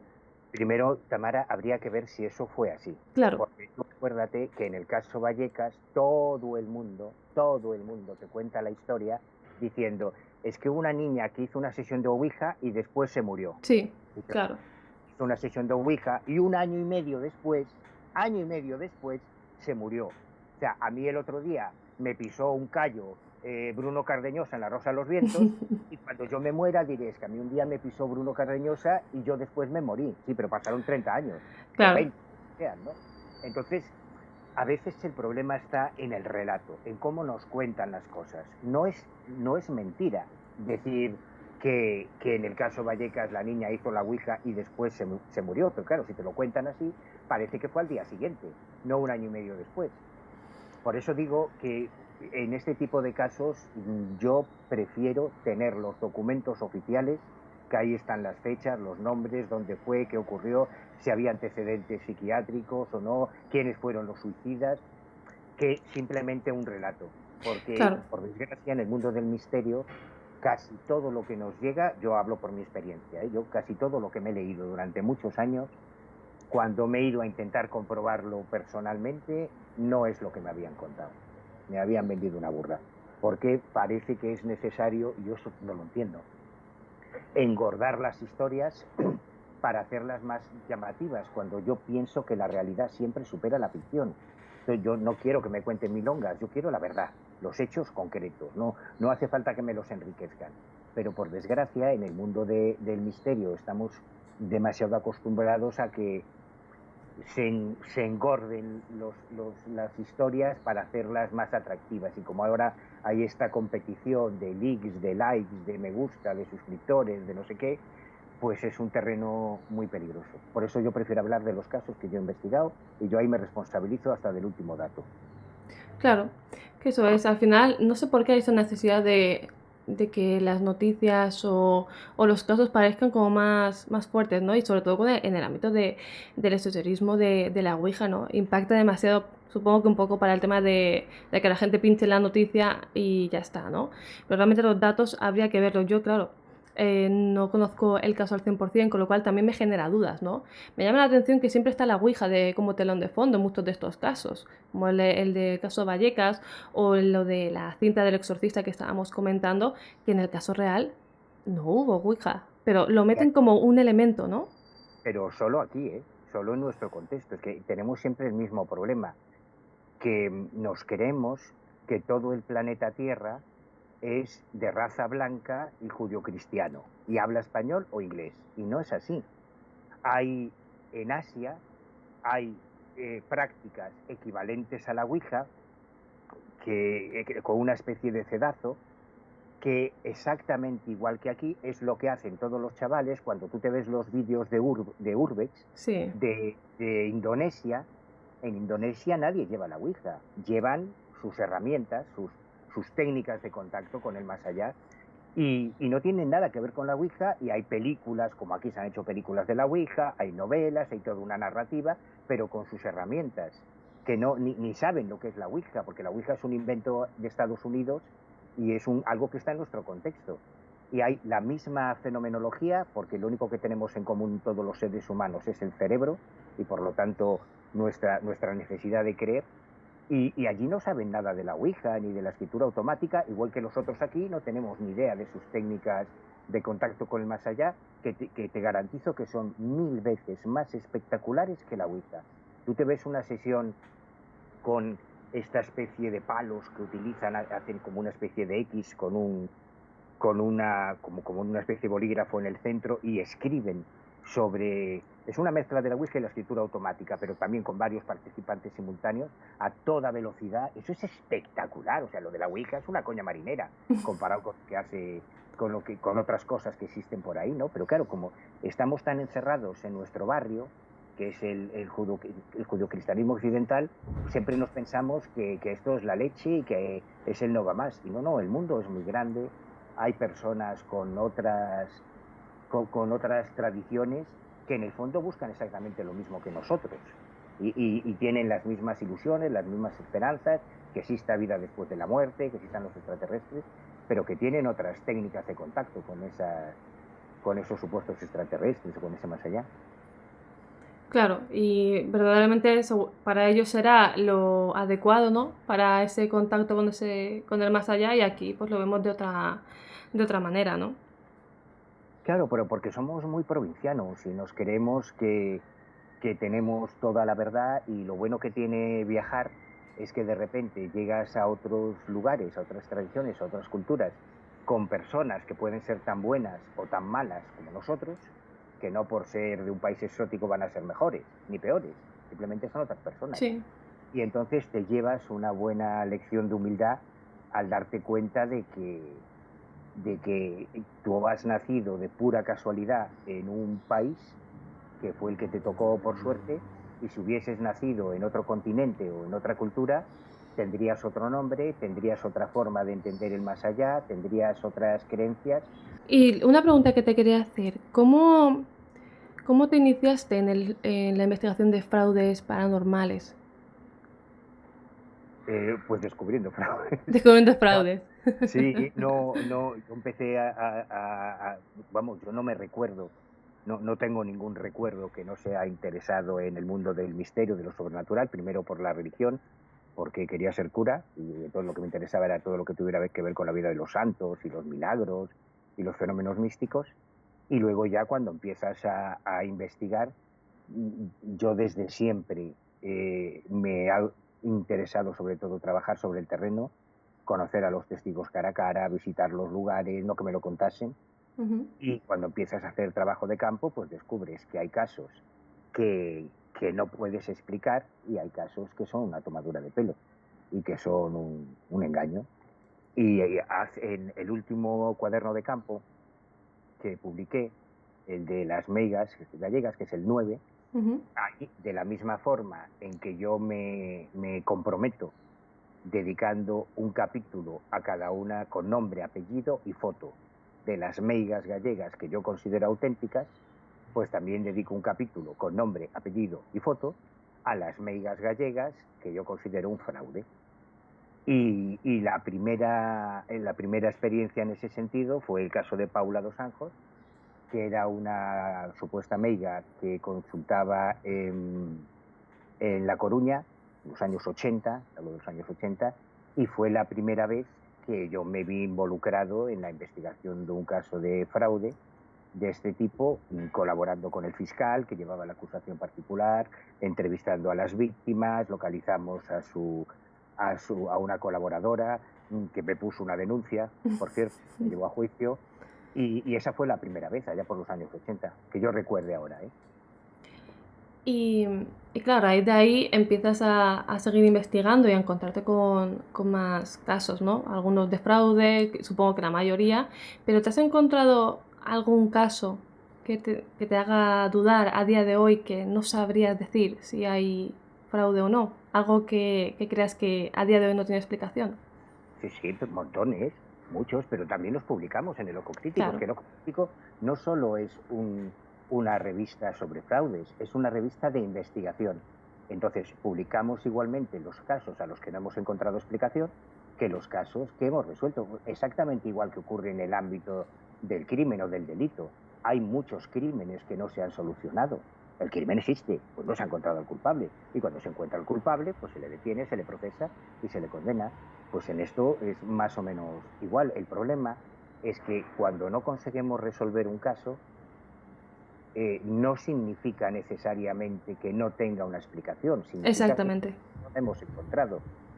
Pero yo no tengo ningún pudor ni ningún miedo, y además soy igual de vehemente y de apasionado defendiendo los casos que yo considero auténticos, las cosas que yo he visto que para mí no tienen explicación, como los que considero que son fraude. Pero solo te corregiría una cosa. Cuando has dicho la mayoría, no, yo creo que en la casuística paranormal, la mayoría de los casos no son fraudes. La Ujú. mayoría de los casos son errores de interpretación, en que el testigo es bien intencionado, cree que realmente ha presenciado algo que no tiene una explicación, Y eso no se puede considerar fraude. Fraude es cuando alguien miente deliberadamente. Si alguien te cuenta que vio una luz rara en el cielo y no sabe que esa noche encima de su casa hubo una inversión de temperatura, pues él ha visto una inversión de temperatura y te está contando lo que vio, una luz rara en el cielo. Eso no es un fraude.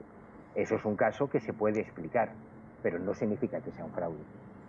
Claro, sería que él ha visto algo y para él es verdad, ¿no? No es algo deliberado, efectivamente. Y yo creo que la inmensa mayoría de los casos entrarían en esa catalogación, ¿no? Porque la inmensa mayoría de las veces los testigos son sinceros cuando te cuentan que han visto algo que ellos no entienden, que les parece que no tiene explicación. Es tu responsabilidad, no la suya, intentar averiguar si eso tiene explicación. Ese se supone que Claro, es la labor del investigador, no del testigo. El testigo te dice, efectivamente. he visto esto, a ver, ¿esto qué puede ser? El problema es que como investigar requiere mucho tiempo y mucho dinero, ya no hay investigadores, hay divulgadores. Ujú, Pero los investigadores se cuentan con los dedos de una mano y te sobran dedos. Entonces, totalmente. claro, nadie investiga, pues nadie encuentra las explicaciones a los casos. Tú imagínate que ahora desapareciese toda la policía y toda la Guardia Civil y nadie investigase los crímenes. Pues lógicamente todos los crímenes quedarían sin resolver. Sí, claro. Y luego, ¿qué es lo que, qué son para ti las red flags? O sea, es decir, las cosas que te llaman la atención y que te indican que te puedes estar encontrando ante un fraude. ¿Hay algún momento en el que digas, aquí, yo creo que aquí hay un fraude? Es decir, algo que te haga sospechar. ¿Hay algún patrón en los No, porque casos? cada caso es diferente. Hay la experiencia, cuando tú llevas muchos años, pues vas desarrollando, en criminología se llama el proceso deductivo experiencial. Es lo que en las películas llaman el olfato policial, ¿no? Sí. Ya, normalmente se suele confundir mucho con la percepción extrasensorial. O sea, hay polis o guardias civiles mayores que tienen mucha experiencia, que de repente llegan a la escena del crimen y dicen, uy, uy, uy, esto fue el amante de la víctima, o esto fue... Y claro, y los polis jóvenes dicen, pero ¿cómo lo puedes saber si acaba de llegar, si no hay ninguna pericia, si no hay nada? Pues eso es la experiencia, el haber estado en escenas del crimen miles de veces y haber resuelto miles de casos. Pues se desarrolla el olfato policial, ¿no? Sí. Bueno, pues esto es un poco parecido. Tú a veces llegas a casos y cuando escuchas frases como esa, no te tengo que cobrar porque si no, no lo valoran. Uy, uy, uy. Ya. El sentido arácnido ya se pone a pitar como un loco y dices, uy, esto huele fatal. Pero no te puedo dar un perfil para todos los casos. Es que cada caso es diferente. A veces es la mirada, a veces, igual que al contrario.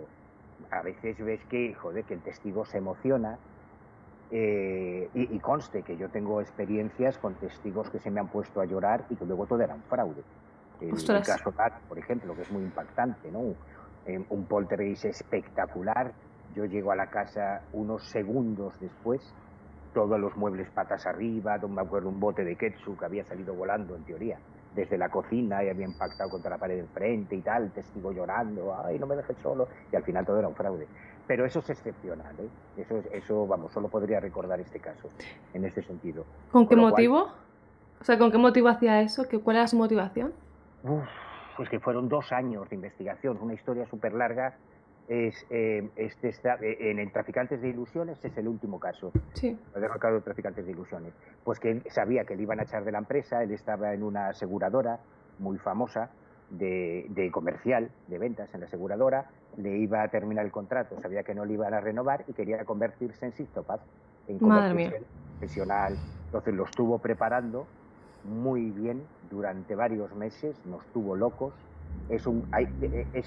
Probablemente es el caso con mayor número de pruebas que existe en la historia española.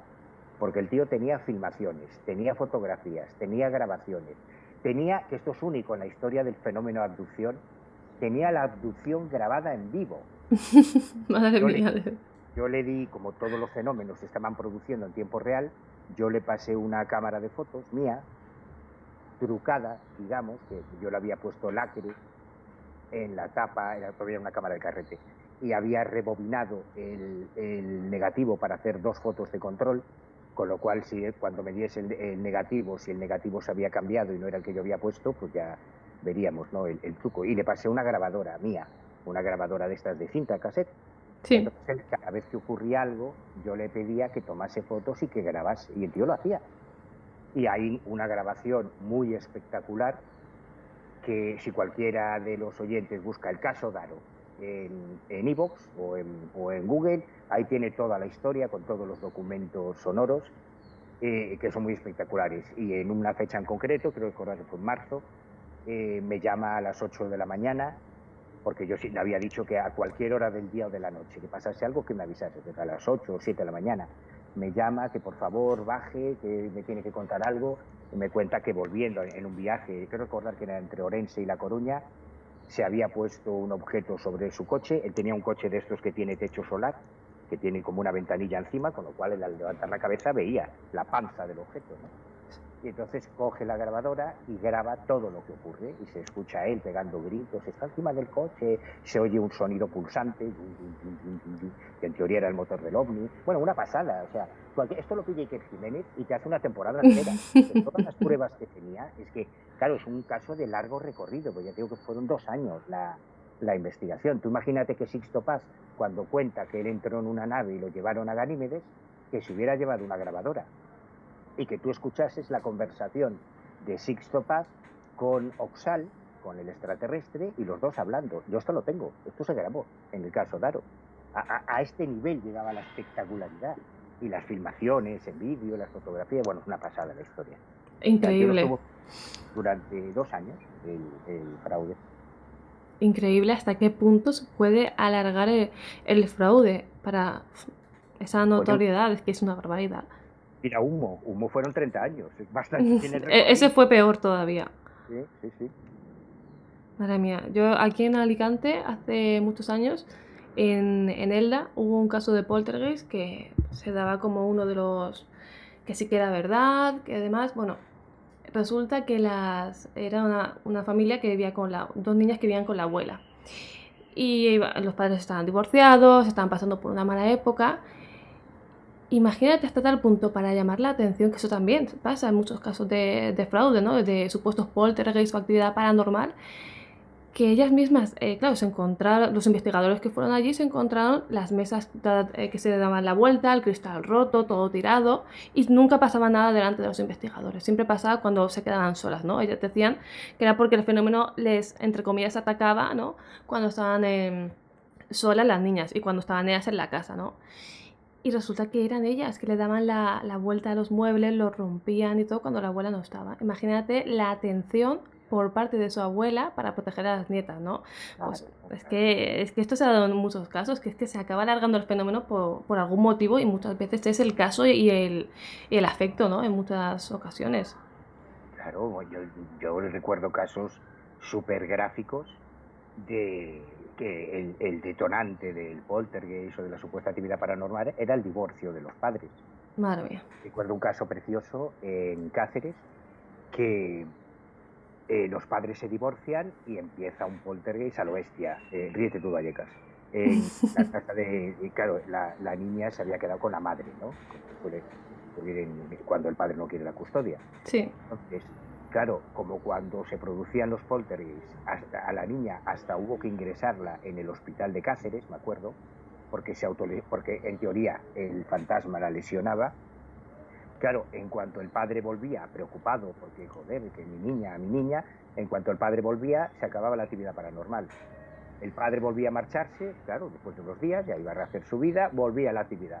Volvía el padre, ya no había actividad. O sea, blanco y en botella. ¿Cuál era el origen?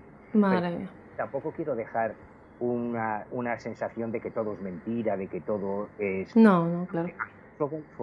Porque la diferencia entre el mundo del misterio y el mundo reglado es que tú no puedes decir que eres médico si no tienes una titulación, pero tú sí puedes decir que eres parapsicólogo o ufólogo, porque como no existe ninguna titulación, a ver quién te lo discute.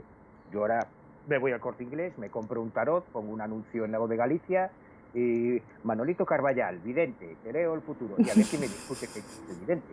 porque nadie puede demostrar, acreditar documentalmente que lo sea. Ese es el gran problema que tenemos. Tú, si un médico te hace una pifia, pues te vas al colegio de médicos y lo denuncias. Si un parapsicólogo o un ufólogo la caga, ¿a qué colegio profesional vas? No hay. Efectivamente, no hay nada. En esta anarquía, cualquiera puede hacer lo que le dé la gana. Pero, a pesar de todo eso, a mí me pueden haber engañado. Soy muy exigente y procuro pecar de corto que pasarme de frenada. Pero yo a lo largo de estos años he estado en situaciones y he visto cosas y he investigado casos que yo no he sabido explicar. Y que es lo que me permite mantener la esperanza de que todo esto merece la pena y de que sí hay cosas reales que escapan a nuestra comprensión actual del paradigma newtoniano, que es el que rige un poco nuestras vidas, ¿no? Sí. Y de la misma forma que yo defiendo que lo paranormal existe, porque me he encontrado con personas que, o sea, tú cuando investigas a un psíquico, a un medium, a un vidente, a un contactado, me da igual, a cualquiera que diga que tiene hilo directo con la divinidad o con lo sobrenatural, cuando alguien dice que no, yo es que leo la mente, no, yo es que curo el cáncer, yo es que no sé qué, es que muevo objetos a distancia, bueno, a ver, enséñamelo. Bueno, en este momento no puedo, no estás preparado, tu nivel vibracional, los cojones. Y aquí dice que tocas el piano, te traigo un teclado, toca el piano. Ah, no, es que en este momento el nivel vibracional, tú no tocas el piano, tú eres un Claro, golfo. claro, claro. Sí existen personas que dicen que tienen poderes y que pintan cuadros de los grandes maestros de la pintura, pues tú le das un lienzo, le das unas témperas, bueno, pues pinta y te lo pintan. Por el caso de Gasparetto, el caso de José Medrano, de los grandes medios psicopictóricos. Entonces tú al menos tienes algo que llevarte a la boca, porque tienes un cuadro que puedes llevarlo a un perito, que puedes analizar, que no significa que sea un cuadro que viene desde el más allá, pero el fenómeno es real. Tú te coges a una Mónica Nieto o a un Uri Geller o a una Nina Kulagina, pues a Nina Kulagina no tuve la suerte de conocerla, pero a Uri Geller y a Mónica Nieto sí. Ah, que tú dices que doblas cucharas o que doblas llaves, toma, está la llave de mi casa, dóblala y va y te la doblan. Bien, ahora es cuando empieza la investigación. Ahora vamos a ver si ese doblaje de metales se ha hecho con truco o sin truco, pero lo ha hecho. No te cuenta una milonga, no, es que ahora no puedo, que es lo más habitual, ¿no? Sí, sí, sí. Así que hay cosas que sí se pueden investigar. Por eso yo me cabreo mucho cuando oigo a tanta gente decir que no, que esto del misterio no se puede investigar desde la ciencia, que tal, no, porque eres un vago y no tienes imaginación. Pero tenemos las suficientes herramientas como para investigar cualquier cosa. Solo hay que echar imaginación y tener ganas y gastarte la pasta e invertir el tiempo, ¿no?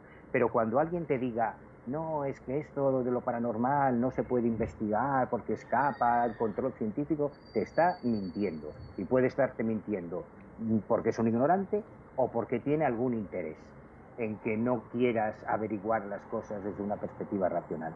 Yo creo que jamás tenemos que resentir, que resignarnos a limitarnos a querer o a no creer. Yo creo, en mi opinión, que tenemos que aspirar a comprender, no a creer. Para creer ya están las religiones.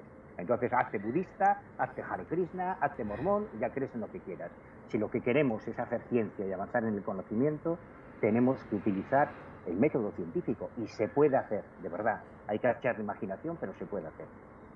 Estoy totalmente de acuerdo contigo. Al final, en esto de los fenómenos paranormales, los casos, hay que intentar comprenderlos, ¿no? Saber si realmente tienen un origen, pues que no tiene explicación, porque evidentemente aquí también hay que dejar claro que los hay. Hay casos que no tienen explicación de momento. Quizás en un futuro sí lo tengan, puede ser, pero hay casos realmente extraños, ¿no? Que eso es lo que nos mueve a investigar este tipo de casos, que pueda existir, que pueda haber algo verdaderamente que valga la pena, ¿no? Y que se escape de la lógica. Pero hay que tener en cuenta, también como hemos comentado en este programa, que hay muchos estafadores y mucha gente que se aprovecha precisamente de este tipo de creencias, ¿no? Y eso es lo que queremos alentar, ¿no? Un poco y advertir a la gente, ¿no? Que se pueden topar con este tipo de gente, pero que por otra parte sí que hay muchos misterios que a día de hoy no tienen explicación, quizás mañana sí o quizás no, pero eso ya es un trabajo que se tiene que hacer.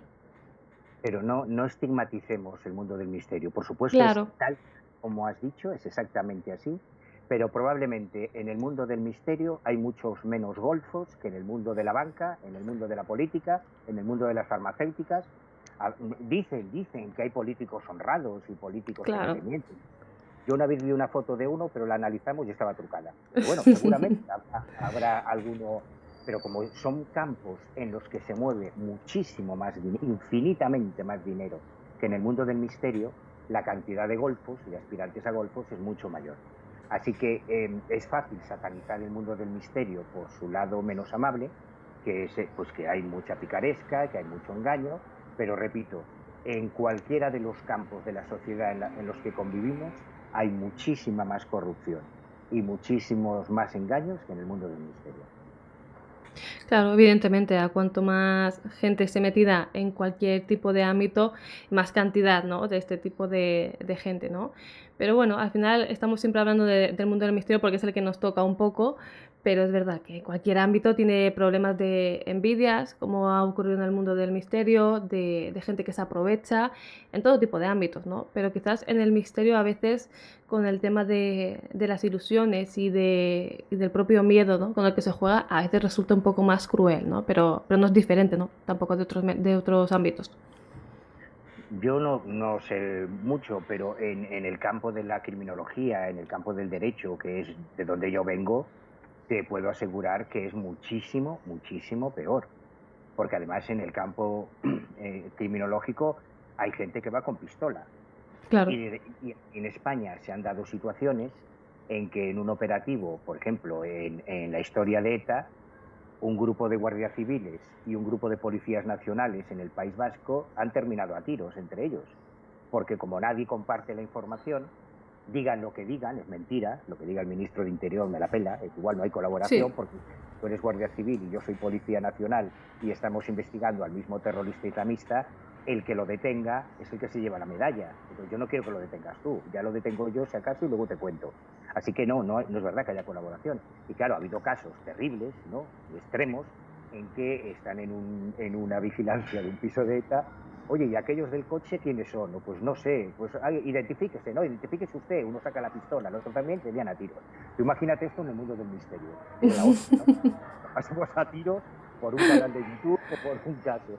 O sea que de verdad que no, que el mundo del misterio comparado con el resto de la sociedad, yo creo que es de lo más sano y de lo más recomendable que hay comparado con otras cosas. Hombre, mejor meterse en el mundo del misterio e intentar ampliar conocimientos que en otras cosas, eso evidentemente. Ahí eso es un punto muy positivo entre todos los que tiene, el misterio, ¿no? Que al final, adquieres conocimientos, conoces gente, conoces historias y yo por lo menos disfruto muchísimo, ¿no?, con el misterio y yo creo que no hay cosa más sana en ese ámbito, ¿no? Siempre hay que hablar un poco de ambas caras, ¿no? La cara, positiva y la cara negativa, porque todo se tiene que contar, pero es verdad que la parte buena es muy positiva, ¿no? Sobre todo, por ejemplo, ahora mismo tú y yo estamos aquí hablando de misterio y dando ese conocimiento a todos los oyentes de Enigma de Medianoche y me parece maravilloso, ¿no?, el poder compartirlo con ellos y que a alguien en algún punto le sirva y le anime a empezar quizás a investigar este tipo de casos, ¿no? ¿Quién sabe?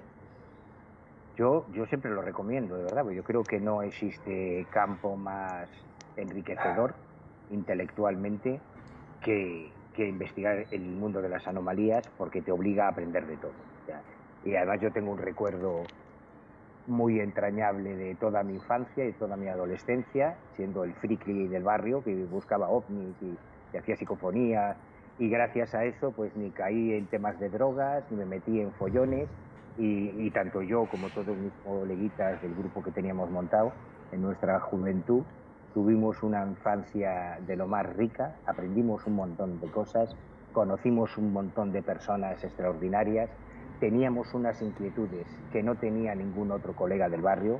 Nosotros, en vez de ir a conciertos, que no tengo nada contra los conciertos, y las discotecas, y me la pela, pero nosotros nos íbamos a museos, nos íbamos a conferencias, y yo creo que es, comparado con otros campos de la cultura, que es tremendamente sano esto del misterio. Digan lo que digan los pseudoescépticos.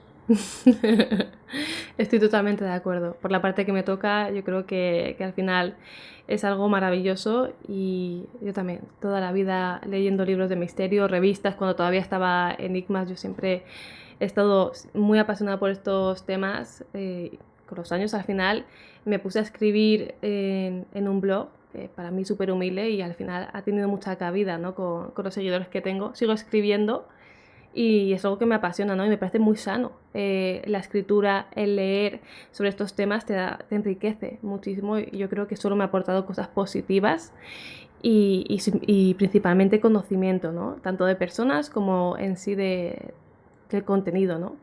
Así que eso, para el que nos esté escuchando, el misterio tiene mucha parte positiva, pero aquí queremos hablar de todo, ¿no? De la mejor parte, que es investigar fenómenos anómalos, y de la parte oscura que te puedes encontrar, ¿no? Que tengamos todo el conocimiento de nuestra parte y sobre la mesa para poder decidir y saber por qué camino ir, y sobre todo tener la información de primera mano. Totalmente de acuerdo, lo suscribo al 100%. Pues muchísimas gracias de nuevo por estar en Enigma de Medianoche, y me ha parecido una charla, yo creo que muy enriquecedora, y que ha dado varias lecciones, ¿no?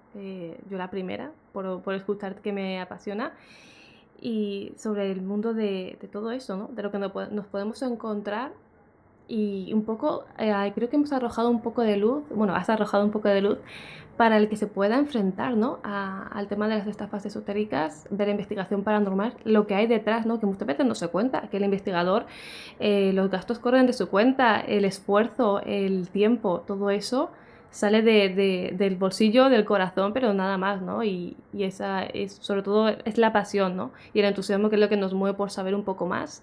Y a mí, por lo menos, ya te lo comenté la última vez que hablamos, pero me sirve muchísimo todo lo que haces para intentar entender día a día el mundo del misterio, a lo que nos podemos enfrentar, y sobre todo en el ámbito de la investigación, en cuanto al tema de los fraudes paranormales o el entender qué hay detrás de un supuesto fenómeno. Creo que es esencial tener este tipo de conocimientos, y yo estoy muy, muy agradecida.